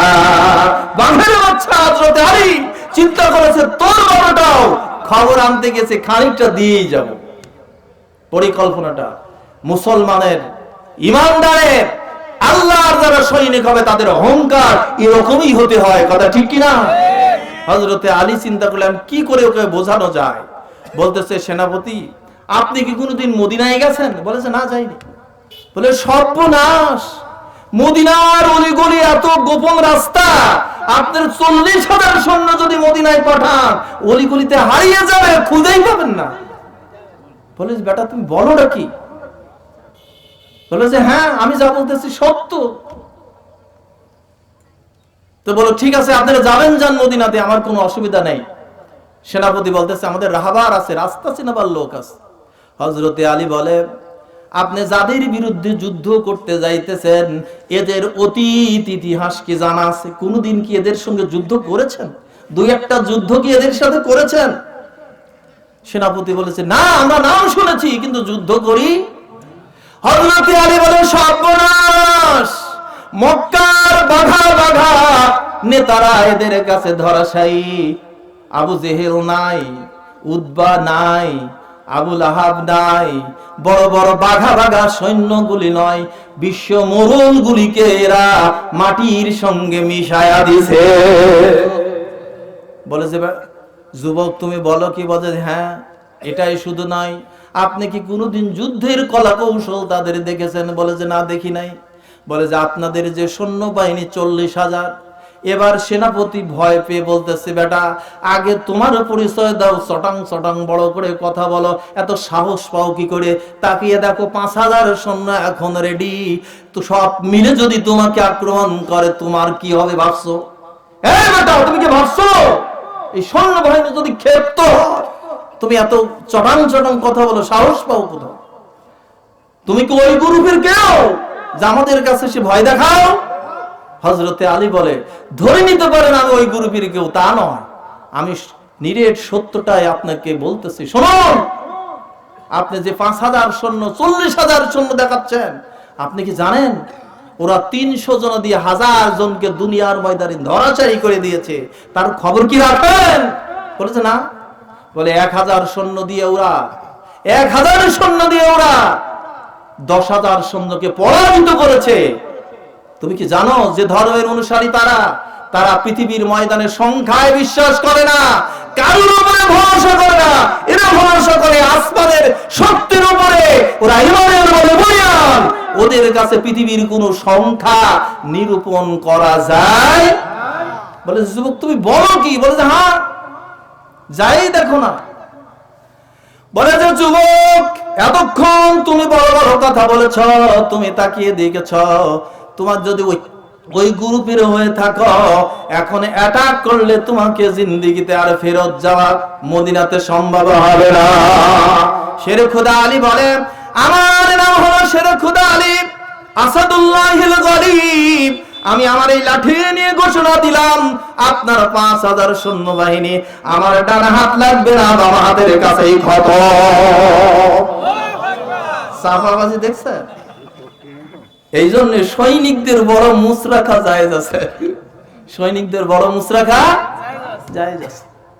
হযরতে আলী বলে যে বেটা আমার উপরে চাপাবাজি করো, তোমার 5,000 সৈন্য, আলীর বাম হাত শুধু, ডান হাত লাগবে না। বলেছে বলো কি তুমি? তোমার সাহস তো কম না, তুমি কি ফিরে যেতে পারবে? হযরতে আলী বলেন সেনাপতি এতক্ষণ যা বলেছি আমার বক্তব্য শেষ, আমি এর জন্য আসি নাই, আমি আপনাকে হুঁশিয়ার করার জন্য এসেছি। 40,000 সৈন্য নিয়ে মদিনায় আক্রমণ করবেন, ওই নবীর উম্মতগুলি, নবীর সাথীগুলি, সাহাবাগুলি এমন ভাবে তাকিয়ে আছে, ওরা জান্নাতে যাওয়ার জন্য জীবনটা কুরবানি দেওয়ার জন্য রেডি আছে। 40,000 কে 1,000 জনে জবাই করে দেবে, আপনি ঠেকাতে পারবেন না। সেনাপতির মনে ভয় ঢুকে গেল, এখন করিটা কি, এই বেটাকে উত্তরটা দেব কি? হযরতে আলী কাররামাল্লাহু ওয়াজহু বলেন, সেনাপতি শেষ কথা বললাম, আপনি মদিনায় যদি 40,000 সৈন্য নিয়ে যান, আপনি সেনাপতি সহ একটাও ফিরে আসবেন না, ভেবে চিনতে যাবেন। হযরতে আলীর কথা শুনে সেনাপতি বলে, 40,000 সৈন্যবাহিনী নিয়ে যাব, তুমি যাদের ভয় দেখাচ্ছ বলো তো দেখি, ওই মদিনায় 40,000 সেনাপতি, তারা সেনাবাহিনী আছে নাকি? হযরতে আলী বলে, ওদের 40,000 তো দূরের কথা, এই 40,000 লোকই তো মদিনায় বাস করে না। মদিনায় তো 40,000 মানুষই না, তারা তো সৈন্য তো দূরের কথা। হযরতে আলী বলল, আপনার সিদ্ধান্ত আপনার, আমি আপনাকে যে খবরগুলি দিলাম ভেবে দেখবেন, আর মদিনায় যদি যান এইটুকু মনে রাখবেন, একটা পশমও ফিরে আসবে না, সবগুলিকে নাস্তানাবুদ করে দেবে। হযরতে আলী রওনা দিল, ঘোড়ার পিঠে সওয়ারি হইয়া 20 দিনের রাস্তা 7 দিনে গেছে, আর 7 দিনে মদিনায় রাসূলের দরবারে হাজির। রাসূলের কাছে সব খবর বললেন, বলেন, ইয়া রাসূলুল্লাহ, খবরটা অতীব জরুরি, অতীব সত্য ঘটনা, 5,000 সৈন্য আমি দেখে এসেছি। আল্লাহ রাসূল চিন্তিত হয়ে গেলেন, এখন কি করব? তিনি এবার সবাইকে ডেকে বললেন, বিশ্ব নবী 27টা যুদ্ধ করেছেন জীবনে, কোন যুদ্ধে এত বড় কড়া বক্তব্য দেন নাই। বিশ্ব নবী সাহাবাদেরকে ডাকলেন, আর মসজিদের নববীতে বসে এবারে তিনি সিদ্ধান্ত নিলেন, বক্তব্য দিলেন। বক্তব্যের ভাষা ছিল খুব কড়া, বক্তব্যের কথাগুলো ছিল খুব শক্ত। তার একটা কথা বলে দেয় আপনাদের বোঝাবার জন্য। বিশ্ব নবী বললেন, তাবুকের ময়দানে যুদ্ধে যেতে হবে, আমার যতগুলি সৈন্যবাহিনী আর সাথীরা মদিনায় আছে, এই মদিনার যত গোত্র আছে, সে মুসলমান হোক আর না হোক, সব মদিনায়, এই মদিনাকে রক্ষার জন্য সব মানুষগুলিকে যুদ্ধে যেতে হবে। শুধু 10 মাসের গর্ভবতী নারী আর শিশু বাচ্চা যারা ডান বাম চেনে না, আর বার্ধক্যের কারণে যারা বিছানায় পড়ে আছে, এই 3 শ্রেণীর মানুষ ছাড়া একটা মানুষ মদিনায় থাকা যাবে না। তাবুক প্রান্তরে যুদ্ধের জন্য যেতে হবে, প্রস্তুতি নাও। আর যদি একজন না যাও, আমি নবী ঘোষণা দিলাম, তোমার সাথে আমার যুদ্ধ থাকলো, যতক্ষণ পর্যন্ত আসমান থেকে আমার আল্লাহ ফায়সালা না দেবে, ততক্ষণ পর্যন্ত তোমার সাথে আমার কোনো সম্পর্ক থাকবে না। ভাষাটা শক্ত না নরম? বিশ্ব নবী এত বড় শক্ত কথা কোনোদিন বলেন নাই। বিশ্ব নবী এত বড় কড়া কথা বললেন, আর দেখা গেল এই মদিনার অলিতে গলিতে যারা ছিল, সাহাবা আজমাইন যারা ছিল, বিশ্ব নবীর যুদ্ধের প্রস্তুতির জন্য আবু বকরের কাছে সবাই নাম লেখা দিতে শুরু করলো।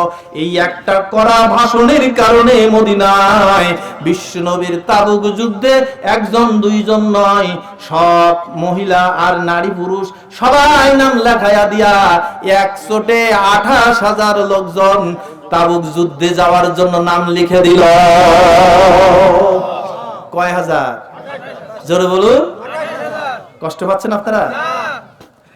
সম্মানিত ভাইয়ের আমার, 28,000 সৈন্য বাহিনী নিয়ে তাবুক অভিযান করবেন। আল্লাহ রাসূল তাবুক অভিযানের জন্য তিনি এবার রেডি হচ্ছেন। আর এবারে তিনি বলে দিচ্ছেন, তোমরা শোনো, এই তাবুক যুদ্ধে যেতে হবে, যার যা কিছু আছে এখানে সবকিছু দিয়া স্তূপ আকারে দান করতে থাকো। বিশ্ব নবী আবু বকরকে আগে ধরলেন। আবু বকর, তাবুক প্রান্তরে যুদ্ধ হবে, 28,000 সৈন্যবাহিনী, এদের থাকা লাগবে, খাওয়া লাগবে, যাওয়া লাগবে, এদের সঙ্গে অনেক কিছু সরঞ্জামাদি লাগবে, ব্যয় অনেক বড়। আবু বকর, তুমি কি দান করবে আমাকে জানাও। হযরতে আবু বকর চিন্তিত হয়ে গেল, কি দেব আমি এখন? হযরতে আবু বকর বলল, ইয়া রাসূলুল্লাহ, আমাকে একটু বাড়ি যেতে দেন।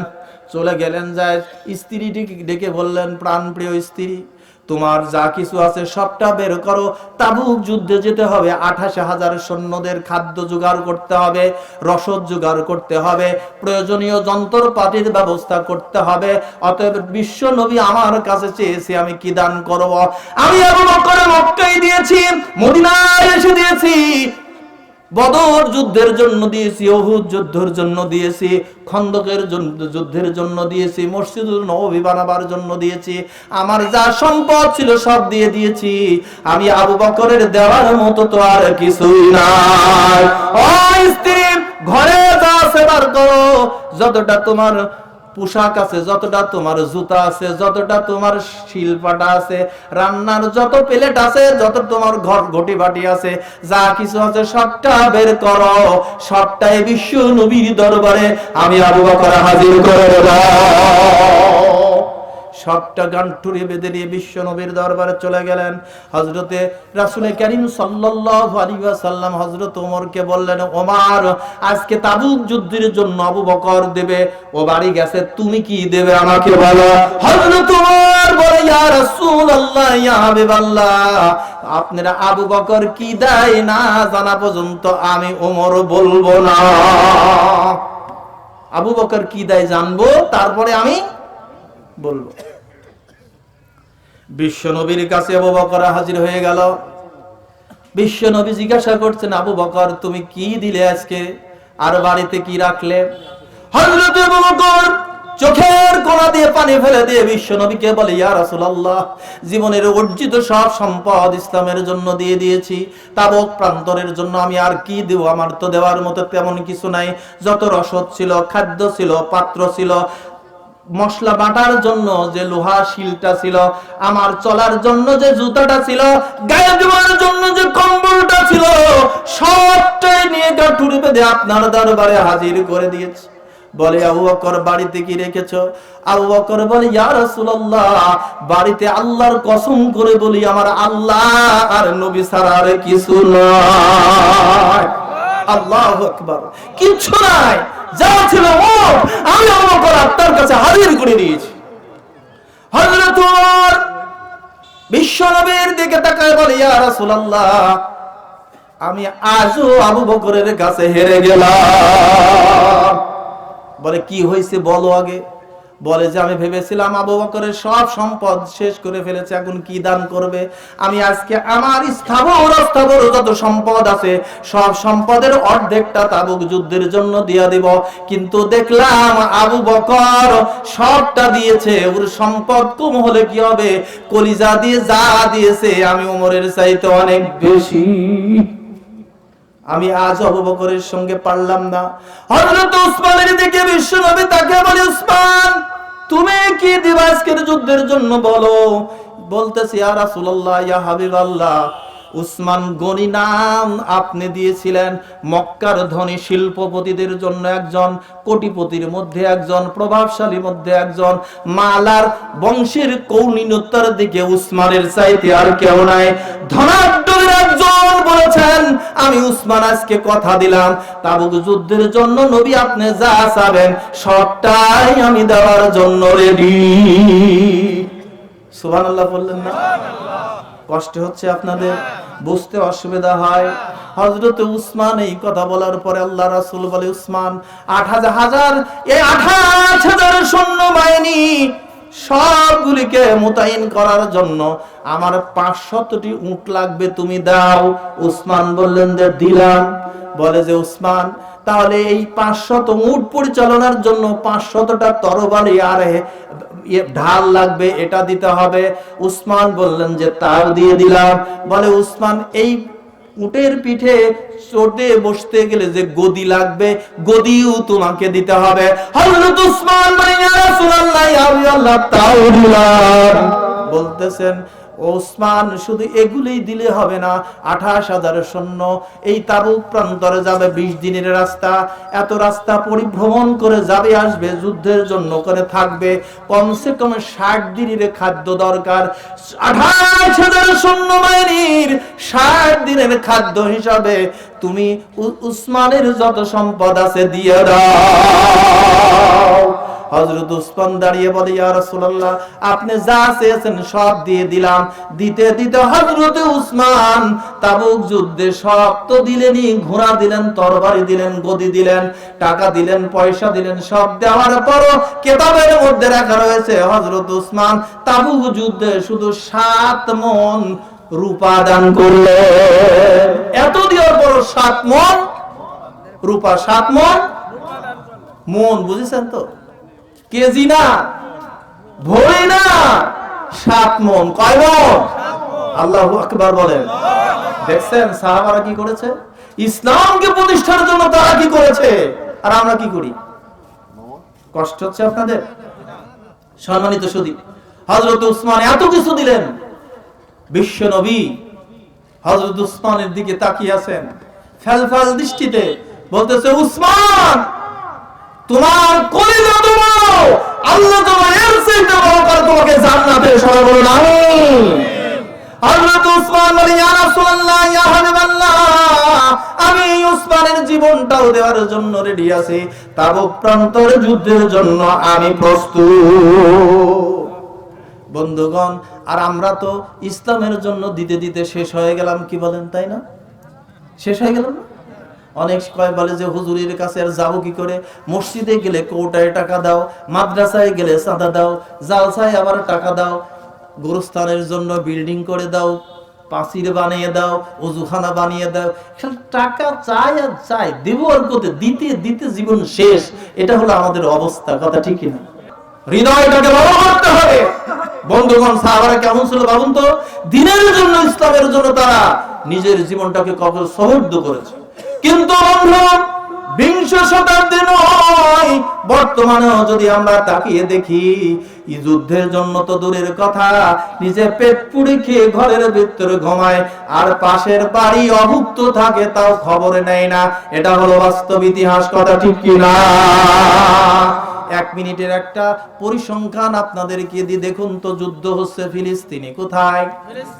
আগ্রাসন করতেছে কারা? ইসরায়েল গাজা এলাকাকে দখল করে নিয়েছে, ব্যারিকেড দিয়ে দখল করেছে মনে করে। আর সিন্দুকটা যারা হাতে নিতে পারবে, বিশ্বের মোড়ল হবে তারা।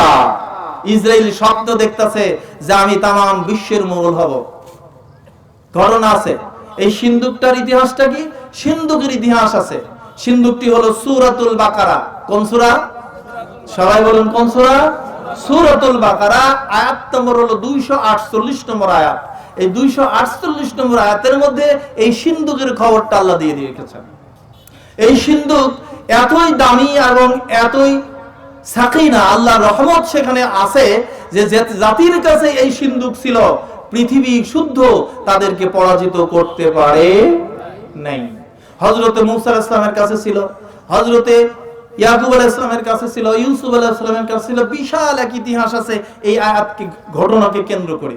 তবে সংক্ষেপে আপনাদের একটু ইশারা দেই। এই সিন্দুকটি হলো আল্লাহর জান্নাতের সিন্দুক। আল্লাহ দান করেছিলেন হযরতে আদম আলাইহিস সালামকে। জোরে বলুন সুবহানাল্লাহ। এই সিন্দুকটাই কি হয়? সিন্দুকটির মধ্যে আছে আল্লাহর সাকিনা, আল্লাহর রহমত, আল্লাহর করুণা, দয়া, অনুগ্রহ।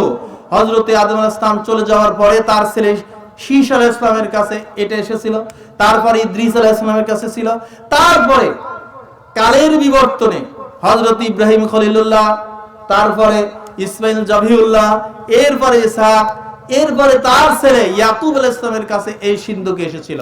ইয়াকুব আলাইহিস সালামের পরে এইটা এসেছিল ইউসুফ আলাইহিস সালামের কাছে। বিশাল ইতিহাস না এগুলো? এগুলো অনেক বড় ইতিহাস। বনি ইসরায়েলদের ইতিহাস বলতে গেলে কমসে কম 1 মাস, সকাল 8টায় শুরু করে রাত 8টায় শেষ করতে হবে। 1 মাস ভরে বললে কিছুটা বলা হবে, এত বড় কাহিনী। সেই বনি ইসরায়েলদের বিশাল কাহিনী। হযরত ইউসুফ আলাইহিস সালামের ভাইরা যখন ইউসুফ আলাইহিস সালামকে কূপে ফেলে দিল, ওখান থেকে তিনি যখন মিশরে গেলেন, ওখানে খাদ্যমন্ত্রী হলেন। তাদের যে বড় ভাইরা ছিল যারা ফেলে দিয়েছিল কুয়ায়, ওরা আবার দুর্ভিক্ষ হওয়ার কারণে ওর কাছে গেল, খাদ্যমন্ত্রী হিসেবে সহযোগিতা করলো, এদেরকে ফিলিস্তিনি থেকে নিয়ে মিশরে স্থান দিল। তখন ইউসুফ আলাইহিস সালামের কাছ থেকে এই সিন্দুকটা ওর বড় ভাই ইহুদিরা কেড়ে নিয়েছিল। তারপরে সেটা নিয়ে অনেক কাহিনী আছে। প্রায় 10-12টা গোত্র এবং বিশ্বের মোড়লরা ওটা দখল করেছিল। পরবর্তীতে দখল করেছিল ফিলিস্তিন এলাকার এক জনশক্তি খর্বাকৃতি এবং খুব দাপুটের শক্তিশালী বাহিনী। তাদের নাম ছিল আমালিকা গোত্র। আমালিকা গোত্রের হাতে ছিল। আমালিকা গোত্র বিশ্বব্যাপী রাজত্ব করেছিল। তার পরবর্তীতে এটা নিয়ে অনেক কালের বিবর্তনে মুসা আলাইহিস সালামের হাতে আসে। বলা হয়েছে এই সিন্ধুকের ভিতরে আছে মুসা আলাইহিস সালামের হাতের লাঠি। আল্লাহ আসমান থেকে যে মান্না এবং সালোয়া খাবার খাওয়াইছিল বনি ইসরায়েলদের 40 বছর ধরে, এই মান্না এবং সালোয়ার কিছু নিদর্শন তার মধ্যে রাখা আছে। এই অনেক কথা আছে, আমি ওদিকে যাব না, আমার মূল আলোচনার দিকে যাব। এই যে সিন্ধুকটি, এই সিন্ধুকটি সম্ভবত কালের বিবর্তনে হারিয়ে যায়। বলা হয়েছে আইম্মা মুস্তাদিন উলামায়ে দ্বীন বলেছেন, ফুকাহায়ে আজমরা বলেছেন, যারা মুফাসসির তারা বলেছেন যে এই সিন্ধুক গাজায় হয়তোবা আছে, এখানেই রক্ষিত আছে। ইহুদির বাচ্চারা মনে করে যে আমরা ইউসুফ আলাইহিস সালামের ভাই ইয়াহুদা, ওর বংশধর থেকে ইহুদি, তোরা মনে করে যে ওইটার মালিক হলাম আমরা, মুসলমানেরা না। এই জন্য ওরা এইটাকে ওখান থেকে উদ্ধার করার জন্য জমিনের কোন জায়গা আছে খুঁজে দেখার জন্য গাজাকে অবরোধ করেছে, আর লক্ষ লক্ষ মুসলমানদেরকে তারা অন্যায়ভাবে হত্যা করছে। শুনুন ভাইয়ের আমার, আমি যে কথা বলতেছিলাম, তাবুক যুদ্ধের জন্য সাহাবারা তো দান করলো, কিন্তু আজকের যুগের ফিলিস্তিনের মুসলমানদেরকে এভাবে ইসরায়েলের পাষণ্ড নাপাক ইহুদিরা মারতেছে। বিশ্বব্যাপী প্রায় 250 কোটি মুসলমান একজনাও কানে মাথা লাড়া দেয় না। কথা ঠিক কিনা? মুসলমান, একটা কথা ভাবুন তো, খাদ্য নাই, পানি নাই, থাকার ঘর নাই, সারা জীবন ধরে একটা ঘর বানিয়েছেন, আপনি 5 তলা বিল্ডিং বানিয়েছেন, কত স্বাদ করে বসবাস করবেন। ওই ঘরটাই যদি বোমার আঘাতে যদি চলে যায়, ওই বাড়িটাই যদি দখল হয়ে যায়, খাদ্য যদি না পাওয়া যায়, বলুন তো দেখি তার আর কোনো সহায় সম্বল আছে কিনা? সম্মানিত ভাইরা, আমি আপনার দুনিয়ায় দোয়াচ্ছি দুটো জিনিসের জন্য। নিরাপত্তার সঙ্গে বাস করতে চাই, আর চাই হলো খাদ্য বস্ত্র দিয়ে আরামে খেয়ে দে বেঁচে থাকতে। এই দুটো জিনিসের জন্যই আমাদের অভিযান। কথা ঠিক কিনা? এই দুটো অভিযানই তারা কিন্তু ফিলিস্তিনের মুসলমানেরা বিসর্জন দিচ্ছে। আর মুসলমান, ফিলিস্তিন জিনিসটা কি? যেই জায়গায় ফিলিস্তিন, এই যে বাইতুল মাকদাস, পৃথিবীর ময়দানে যতগুলি মাদ্রাসা, যতগুলি মসজিদ আছে, সব মসজিদের মধ্যে 3টা মসজিদের মর্যাদা আল্লাহর কাছে সবচাইতে বেশি। তার 1 নম্বর হলো বাইতুল্লাহ, যেটা হলো আল্লাহর ঘর। বাইতুল্লাহে হজ করে মুসলমানেরা। এই বাইতুল্লাহে যা যাবে, 1 রাকাত নামাজ যারা আদায় করবে, 1 লক্ষ রাকাত নামাজ যাদের সওয়াব, তাদের আমল নামায় দেওয়া হবে। জোরে বলুন সুবহানাল্লাহ। 2 নম্বরে যেই মসজিদটা আল্লাহর কাছে গুরুত্বপূর্ণ সওয়াবের উদ্দেশ্যে আপনি যাবেন, সেটি হলো মসজিদুর নববী, যেটা বিশ্ব নবী প্রতিষ্ঠিত করেছেন। মসজিদের নববীতে কোনো আল্লাহর বান্দা যদি 1 রাকাত নামাজ আদায় করে, তাহলে 50,000 রাকাত নামাজের সমান সওয়াব তার আমল নামায় লিখে দেওয়া হয়। আর 3 নম্বরে যেই গুরুত্বপূর্ণ সওয়াবের জন্য যেই ঘরটি আমার রাব্বুল আলামিন সিলেক্ট করেছেন মুসলিম মিল্লাতের জন্য, সেটি হলো বাইতুল মাকদাস, যেটা হলো জেরুজালেমের এই বাইতুল মাকদাস। এই বাইতুল মাকদাসে আল্লাহর কোন বান্দা যদি 1 রাকাত নামাজ পড়ে, কিতাবের মধ্যে বলা হয়েছে 500 রাকাত নামাজ পড়লে যে সওয়াব হয়, সেই সওয়াব তার আমলনামায় লিখে দেওয়া হয়। জোরে বলুন সুবহানাল্লাহ। পৃথিবীর যত মসজিদ আছে, যত ভালো আছে, যত মোজাইক করা আছে, যত দামি মসজিদ আছে, সওয়াব বেশি হবে না। সব মসজিদের সওয়াব সমান সওয়াব, কিন্তু বাইতুল মাকদাস, বাইতুল্লাহ আর মসজিদের নববী, এই 3টা হলো মুসলমানদের জন্য পবিত্র সওয়াবের জায়গা। জোরে বলুন সুবহানাল্লাহ। এই বাইতুল মাকদাস ওই জায়গা, যেই জায়গায় ৭৫,০০০ নবী রাসূল আগমন করেছেন, যেই জায়গা হযরতে ইব্রাহিম আলাইহিস সালামের কবর রয়েছে, যেই জায়গায় ইউসুফ আলাইহিস সালামের কবর রয়েছে, যেই জায়গায় ইয়াকুব আলাইহিস সালামের কবর ওখানে রয়েছে, হযরতে ইদ্রিস আলাইহিস সালামের কবর ওখানে রয়েছে।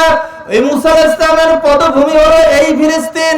এই ফিলিস্তিনের মর্যাদা সম্পর্কে আল্লাহ রাব্বুল আলামিন বলেছেন, তামাম পৃথিবীর যত মাটি আছে, তামাম পৃথিবীর যত জায়গা আছে, সব জায়গার চাইতে ফিলিস্তিনের মাটি হলো বরকতপূর্ণ। জোরে বলুন সুবহানাল্লাহ। সম্মানিত সুধী, আমি আপনাদেরকে ওইটা শোনাতে চাই না, বলতে চাই যেটা সেই ফিলিস্তিনের এই অঞ্চলকে আল্লাহ বরকতপূর্ণ করেছে। বরকতটা ইহুদির বাচ্চারা কাজে লাগাচ্ছে, মুসলমানেরা কাজে লাগাতে পারতেছে না, যার কারণে ওরা মার খাচ্ছে। কথা বুঝতে পারছেন? মুসলমানেরা যদি আল্লাহর উপরে ভরসা করত আর এই বাইতুল মাকদাসকে কেন্দ্র করে যদি জীবন চালাতো, আল্লাহ পাক বরকত দিয়ে ভরে দিত। আল্লাহ রাব্বুল আলামিন বলেন, আল্লাযী বারাকনা হাওলাহু লিনুরিয়াহু মিন আয়াতিনা ইন্নাহু হুয়াস সামিউল বাসীর। আল্লাহ বলেন, বরকতের জায়গা আমি তামাম পৃথিবীতে কোন জায়গা বানাই নাই। বরকতের প্রসিদ্ধ জায়গা ফিলিস্তিনের এই মাটি। এই মাটির মধ্যে আল্লাহ রাব্বুল আলামিন বরকত দিয়েছেন। জোরে বলুন সুবহানাল্লাহ। বাইতুল মাকদাস এমন একটি জায়গা, যেই জায়গায় তামাম পৃথিবীর সব মানুষ জড়ো হয়ে যাবে। যেই জায়গায় থেকে সভ্যতা শুরু হয়েছে, ওই জায়গায় তামাম সভ্যতা শেষ হয়ে কবর রচিত হবে। আখিরাতের আদালত যেদিন গঠিত হবে, আল্লাহ রাব্বুল আলামিন তামাম পৃথিবীকে যখন শেষ করে দিয়ে যখন আখিরাতের মাঠ বানাবেন, আখিরাতের মাঠের প্রথম ধাপের প্রথম সূচনা লগ্নের মাঠ তৈরি হবে এই ফিলিস্তিনের মাটি থেকে। জোরে বলুন সুবহানাল্লাহ। শুধু তাই নয়, এই ফিলিস্তিনে যত মুসলমান আছে কিয়ামত পর্যন্ত এরা হকের উপরে থাকবে। তামাম পৃথিবীর মুসলমানেরা ভণ্ড হয়ে যাবে, গুমরাহ হয়ে যাবে, পথহারা হয়ে যাবে। ফিলিস্তিনের মুসলমানেরা পথহারা হবে না। আমার আল্লাহর রাসূল বলেছেন ভবিষ্যৎবাণী, এই ফিলিস্তিনের মাটি আজ প্রমাণ করে তামাম বিশ্বের সব মুসলমানদেরকে জন্ম নিয়ন্ত্রণের বড়ি খাওয়াইছে, ইনজেকশন দিয়াইছে ইহুদিরা, কিন্তু ফিলিস্তিনের একটা মেয়েকে আজ পর্যন্ত জন্ম নিয়ন্ত্রণ করাতে পারে নাই। জোরে বলুন সুবহানাল্লাহ। আজ ফিলিস্তিনের নারীরা সন্তান বানাবার জন্য আগ্রহ প্রকাশ করে। তামাম পৃথিবীতে সব নারীরা সন্তান বানাতে চায় না, আর ফিলিস্তিনের নারীরা এখনো বহু সন্তানের মা হতে চায়। সুবহানাল্লাহ বললেন না? এটা যেমন তেমন কথা নয়। আপনি আপনার বাড়িতে এটা পারেন নাই, 2 সন্তান হয়েছে, 3 সন্তানের বেলায় বক্তব্য দেয়, এত সন্তান হলে খাওয়াবো কি, পড়াবো কি, বাড়ি দেবো কই? অতএব জন্ম নিয়ন্ত্রণ করো। করে কিনা বলেন? জোরে বলেন। ঈমান আছে আমাদের? ওরা তা করে না। সম্মানিত ভাইরা, এই সেই বাইতুল মাকদাস, যেই বাইতুল মাকদাসে দাজ্জালের আবির্ভাব ওখান থেকেই হবে। ইমাম মেহেদী আলাইহিস সালাম ওখানেই আসবেন। ঈসা রুহুল্লাহ তামাম বিশ্ব 40 বছর শাসন করবে, তাও বাইতুল মাকদাস এই ফিলিস্তিনে। জোরে বলুন সুবহানাল্লাহ। আর মুসলমান যদি ফিলিস্তিনের ইতিহাস জানতো, আর মুসলমান যদি ফিলিস্তিনে মুসলমানদেরকে যেভাবে অন্যায়ভাবে হত্যা করা হচ্ছে, এরা মুসলমান হলে তাদের পিছনে, তাদের সাথে, তাদের অবস্থানে অবশ্যই জান এবং মাল ঘোষণা দিয়ে তাদেরকে দিত। কথা ঠিক কিনা? সোনার ভাই আমার, ছোট্ট একটি কথা ইমানের দরজায় না বলে পারছি না, সেটা হলো এই অমুসলমান ফিলিস্তিনদেরকে 45টা বছর ধরে তারা মারতেছে, 4 যুগ 5 যুগ ধরে তাদের হত্যা করা হচ্ছে। বলেন তো দেখি, আজ পর্যন্ত ফিলিস্তিনদেরকে কি আপনি 100টা টাকা দিয়ে সহযোগিতা করেছেন? একটা শিশু, একটা নারী 7 দিন না খেয়ে আছে, 1 গ্লাস পানি পায় না, তাঁবুর মধ্যে তারা না খেয়ে বসে আছে, আপনি খায় ঘুমাচ্ছেন, তাদের জন্য 10টা টাকা কোনোদিন ব্যয় করেন না। মুসলমান, এটা ঈমানের প্রমাণ নয়। কিন্তু ফিলিস্তিনের মুসলমানেরা বিশ্ববাসীকে দেখাচ্ছে তাওহীদের নিশানা, আল্লাহর বরত্ব কিভাবে ঘোষণা করতে হয়। কথা ঠিক কিনা? আমরা মারামারি করে হাত এখানে বাঁধবো না, এখানে গন্ডগোল করি কিনা? গ্রুপের কম আছে এখন। আল্লাহ এখন সে আমিন জোরে বলবে না আস্তে বলবে, এই নিয়ে জীবন শেষ করে দিল, চুলদাড়ি পেকে গেছে, হাত এখানে দেবে, এখানে দেবে না, এখানে দেবে, এই নিয়ে গন্ডগোল শেষ। বলেন তো, যারা হাতই নাই, ও যদি নামাজ পড়ে হাত ছাড়া দাঁড়িয়ে, নামাজ হবে কিনা? হবে। নামাজ এখান যদি হাত বাঁধি নামাজ হবে না? আর এখান যদি বাঁধি, যেটা সব জায়গায় হয় ওইটা নিয়ে গন্ডগোল কেন?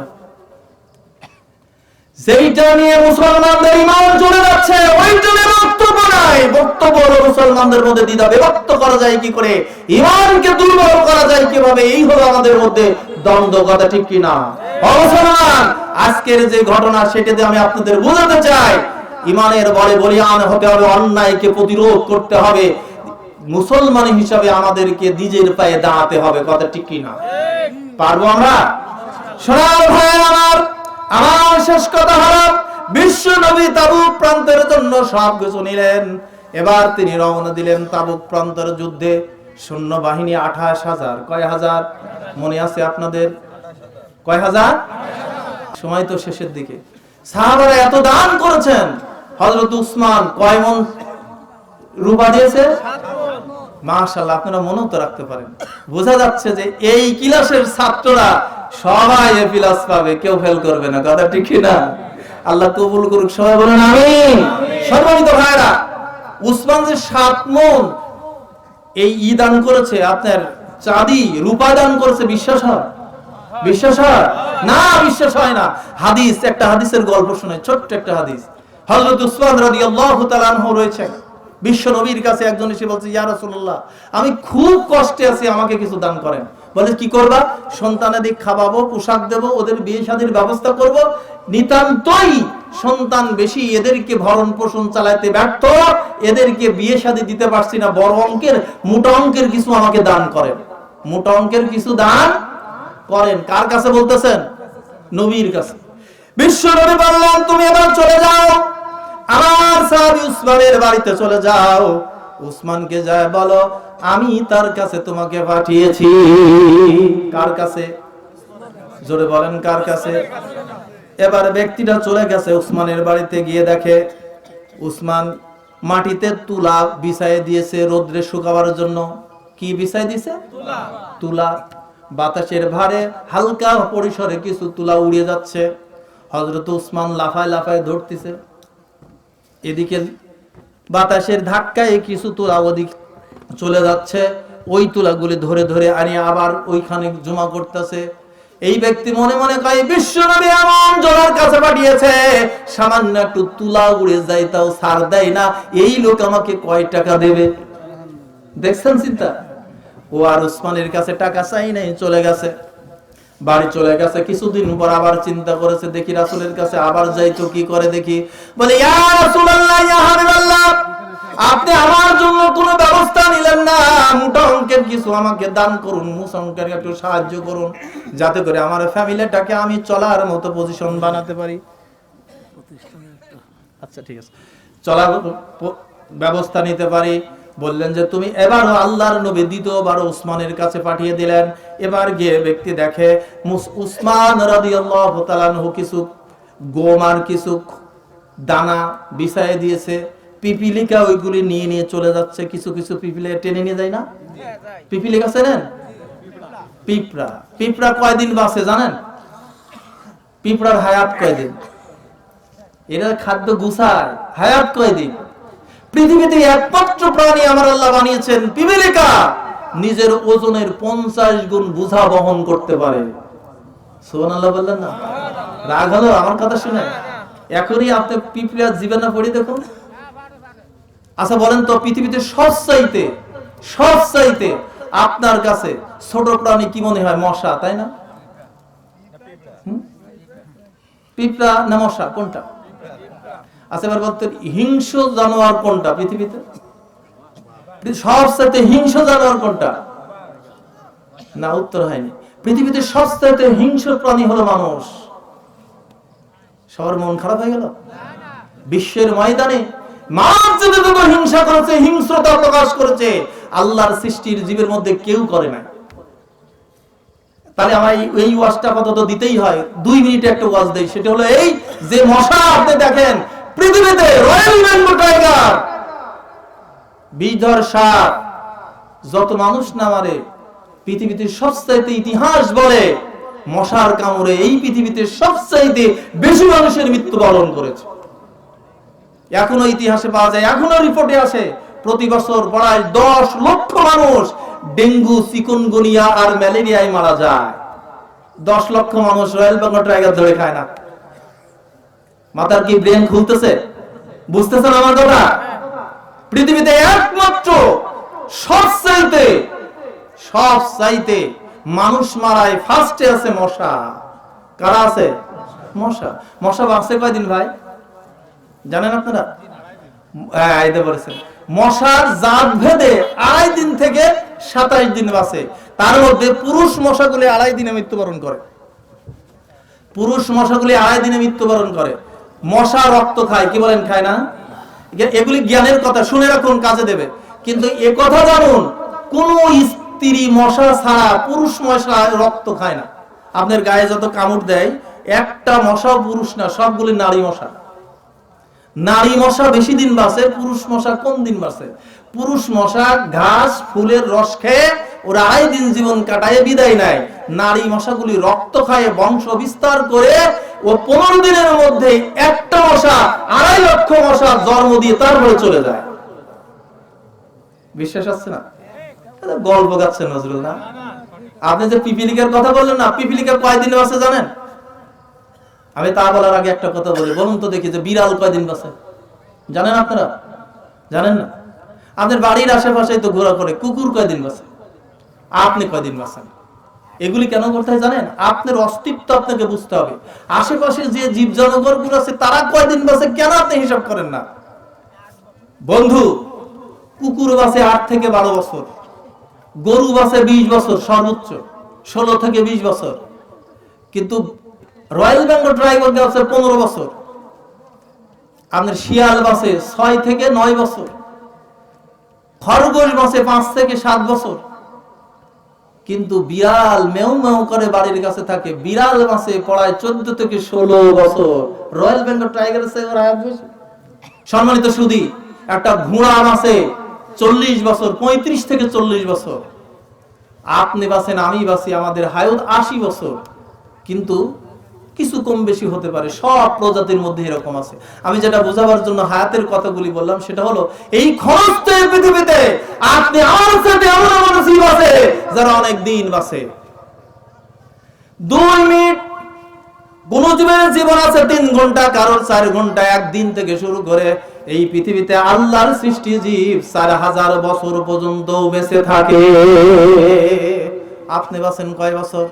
80 বছরের জন্য ঘর তোলেন, কিন্তু একটা কচ্ছপ বাঁচে 500 বছর ঘর বানায় না। বানায়? সম্মানিত ভাইরা, আমি এটা বোঝাবার অর্থ হলো বরকতের জায়গা বাইতুল মাকদাস, এই জায়গাগুলো বরকতের জায়গা মুসলমানদের জন্য দিয়েছেন আল্লাহ। আর আল্লাহ এ কথাও বলে দিয়েছেন, এই বরকত তোমাদের জন্য দিব, তাদের জন্য ঈমানকে পোক্ত করবে যারা, তাদের জন্য। এবার আসুন, ওই বাইতুল মাকদাসের ইতিহাস বড় লম্বা ইতিহাস। তাবুক যুদ্ধের কথা মনে আছে আপনাদের? আছে না? এই উসমানের কাছে দ্বিতীয়বার গায়ে দেখে যে ওই পিপিলিকা খালি একটা করে নিয়ে যাচ্ছে গাড়ির ভিতরে। হযরত উসমান পিপিলিকার মুখ থেকে এগুলি টেনে টেনে খুলে নিচ্ছে। পিপিলিকা বাসে সবচাইতে ছোট প্রাণীদের মধ্যে বেশি দিন তার আয়ু, তা হলো 20 বছর প্রায় পিপিলিকা বাসে। অনেক বংশ আছে, পিপিলিকাই একমাত্র পৃথিবীতে প্রাণী যে প্রাণীগুলি সবচেয়ে ছোট প্রাণীর মধ্যে বেশি দিন বাঁচে, সবচেয়ে বেশি বোঝা বহন করে, বংশ বিস্তার বেশি করে, এবং এটা শ্রেণী বিভাগে 2 বছর থেকে 20 বছর পর্যন্ত বাঁচে। এই পৃথিবীতে সবচেয়ে পিপিলিকায় আগে সবচেয়ে বড় বিল্ডিং, কলোনি সিস্টেম 50 তলা বিল্ডিং বানাইছে পিপিলিকা, আর কেউ বানায় নাই। সুবহানাল্লাহ। হযরতে সুলাইমানের নাম শুনছেন? হযরতে সুলাইমান একদিন তার সৈন্যবাহিনী নিয়ে যাচ্ছে, ইন্দিমান টাইমে পিপিলিকার এক সর্দার লাফ দিয়ে ওর পিপিলিকাদেরকে ডেকে বলছে, এই পিপিলিকারা সতর্ক হও, সৈন্য যে আমার আশা দেখে ওর সৈন্যবাহিনীদেরকে ও এইভাবে সতর্ক করলো। এবার ডেকে বলতেছে, এই পিপিলিকার সর্দার শোনো, হযরতে সুলাইমান সব প্রাণীর ভাষা জানতেন। তিনি হাতের উপরে পিপিলিকাকে নিয়ে বলতেছে যে তুমি তোমার এই প্রতিনিধিদেরকে কি বললা, কি অর্ডার দিলা? পিপিলিকা অর্ডার দিচ্ছে যে আমি হলাম সব পিপিলিকার লিডার অফ দ্য বস, আমি প্রমাণিক, আমি হলাম এদের সেনাপতি। বলে তাই নাকি? হ্যাঁ। তো তোমার সৈন্যবাহিনী কত আছে? বলে যে আমার আন্ডার যে সুবেদার আছে 40,000। কয় হাজার? জোরে বলেন। এই 40,000 সুবেদার, তাহলে সুবেদার প্রতিটা সুবেদারের আন্ডারে 40,000 কমান্ডার আছে। একটা সুবেদারের আন্ডারে কয় হাজার? 40,000। কাজে প্রত্যেকটা কমান্ডারের আন্ডারে 40,000 সৈন্য আছে। তাহলে কতটা হলো? হযরত সুলাইমানের মাথায় কাজ করে নেই এত সৈন্য। বলে তোমার এতগুলি সৈন্যকে তুমি দেখো কিভাবে? বলে যে একজনকে অর্ডার দিলে সব জনের কাছে খবর পৌঁছে যায়। আমার মাইকিং লাগে না, আপনার মতো এই বাতাসের উপরে সওয়ারি হওয়া লাগে না। আমার মাবুদ আমাকে এই সিস্টেম বলে দিয়েছেন। জোরে বলুন সুবহানাল্লাহ। এবার হযরত সুলাইমান অবাক হয়ে গেছে। পিপিলিকার সুযোগ পায় সুলাইমানকে বলতেছে, আল্লাহর নবী সুলাইমান, আপনি তো বড় অপরাধী। বলে কেন? বলে যে হ্যাঁ, আপনি আল্লাহর রহমতে বাতাসে সওয়ারি হয়ে বিনা ইঞ্জিনে চলেন। আল্লাহর নিয়ামত কতটুকু আপনি শুকরিয়া আদায় করেন। আমার সৈন্যবাহিনীরা তার চেয়ে বেশি করে। বলে যে কেমন করে তোমার সৈন্যবাহিনীরা বাস করে কই? এবার উত্তর দিচ্ছে, আমার সৈন্যবাহিনীরা কলোনি সিস্টেম করে 50 তলা বাড়ি বানায় বাস করে। 50 তলায় পাও দিয়ে হাঁটা চলা করতে পারবেন আপনি? পারবেন? পাও আপনার নুয়ে যাবে। কিন্তু পিপিলিকা 50 গুণে এই জন্য শক্তি বেশি, 50 তলা বিল্ডিং বানায় ওরা বাস করে। আমার বলার উদ্দেশ্য ভাইরা, আপনি নিজেকে নিয়ে ভাবেন, পিপিলিকার সমতুল্য আপনি নন। এই পৃথিবীর কোন জীব জানোয়ারের সঙ্গে আপনার কোনো তুলনা নাই। আপনাকে আল্লাহ অক্ষম করে বানিয়েছেন, আল্লাহ জ্ঞান দিয়েছেন তাকে চিনার জন্য। কথা ঠিক কি না? আর হযরত উসমান ওই খাদ্যগুলি গুছায় রাখতেছে। ওই ব্যক্তি দেখে চলে গেছে যে লোক পিপিলিকার মুখ থেকে খাদ্য কেড়ে নেয়, আর আমাকে কয় টাকা দেবে। দ্বিতীয়বারও চলে গেছে। কিছুদিন পর বিশ্ব নবীর কাছে আবার এসেছে, বলতেছে, ইয়া রাসূলুল্লাহ, আমাকে তো কিছুই দিলেন না। এবারে জিজ্ঞাসা করেছেন যে কেন তোমাকে উসমানের কাছে পাঠিয়েছি, ওই জায়গা কি তুমি যাও নাই? বলে ইয়া রাসূলুল্লাহ, গিয়েছি। ঘটনা ঘুরে বললেন এই ঘটনা। আল্লাহর নবী বললেন যে তুমি এবার শেষবারের মতো আমার উসমানের কাছে তুমি চলে যাও। এবারে ব্যক্তি চলে গেছে, গিয়ে হযরত উসমান তখনই দেখতেছেন যে হযরত উসমান কিছু দানা বিছাইয়ে দেওয়া হয়েছে, বাদাগুলি গুছাইয়ে তার অন্দরমহলে তুলে নিয়ে গেছে। কিছু সিটকে চতুর্দিকে পড়ে আছে। হযরত সুলাইমান একটা একটা করে বসে বসে খুঁড়তে আছেন। এবার ব্যক্তি গিয়ে বলতেছে, ডেকে বলতেছেন, আল্লাহর নবীর সাহাবী উসমান, বিশ্ব নবী আপনার কাছে আমাকে পাঠিয়েছে, কিন্তু আপনাকে আজও যে কাজ দেখতেছি, দেখার কারণে আমার বলার সাহস নাই। বলে যে কি হয়েছে? পুরো ঘটনা খুলে বলেছে। হযরত উসমানকে এই পুরো ঘটনা খুলে বলার আগে বলতেছে, আল্লাহর নবী আপনার কাছে পাঠিয়েছেন কিছু আমাকে সাহায্য, মোটা অঙ্কের সাহায্য করার জন্য। হযরত উসমান তার দিকে না তাকায়া ওই দানাগুলি খুঁটে খুঁটে তুলতেছেন আর বলতেছেন, ওই দেখো ওখানে উটের পাল দেখা যায়, ওই উটের পালের মধ্য থেকে যে উটটা তোমার পছন্দ হয় ওই উটটা নিয়ে তুমি চলে যাও, আমি তোমাকে দান করে দিলাম। আল্লাহু আকবার। এবার ব্যক্তিটা গিয়ে সবচেয়ে ভালো উটটাই পছন্দ করেছে, মন্দটা করে না। এবার উটটার রশি ধরেছে, ওটাকে নিয়ে যাচ্ছে। একটা উটের, ওই উটগুলি সব উটের ছিল সর্দার, আর ওই উট ছিল খুব কমে, ওই গ্রুপে প্রায় 80টার উপরে উট ছিল। কয়টা? 80টার উপরে। সর্দার উটটার রশি ধরে যখন টাইনে নিয়ে যাচ্ছে, সর্দার উটটি ধরে পিছনে যাচ্ছে, তার পিছনে একটা উট রওনা দিয়েছে, 80টা উট সব তার পিছনে পিছনে রওনা দিয়েছে। লোকটা বাড়ি যে উটটা বাঁধার পর চিন্তা করে, উসমান তোমাকে একটা উট দিয়েছে, 80টা উট মোট আছে, জানানো দরকার, না হলে তো আমাকে আবার চোর ভাববে না। তখন চলে গেছে উসমানের কাছে, যা বলতেছে, ভাই উসমান, তুমি তোমাকে একটা উট দিয়েছো, ঘটনা তো এই। আল্লাহর নবীর সাহাবী উসমান বললেন, যে উট 80টা তোমার বাড়ি গেছে, আমার মাবুদ তোমার জন্য পছন্দ করেছে, আমি উসমান দান করে দিলাম। মনটা কতটুকু হলে দান করতে সহজ হয় এখন ভাবুন তো। সোনার ভাইয়ার, এমনি এমনি ইসলাম এত দূর আসে নাই। এই জমিনের ময়দানে মসজিদ বানাবেন, মাদ্রাসা বানাবেন, গোরস্থান বানাবেন, ভালো কাজ করবেন, টাকা পকেটের ভিতরে ধরে রাখবেন, বানানো যাবে না। কথা ঠিক কি না?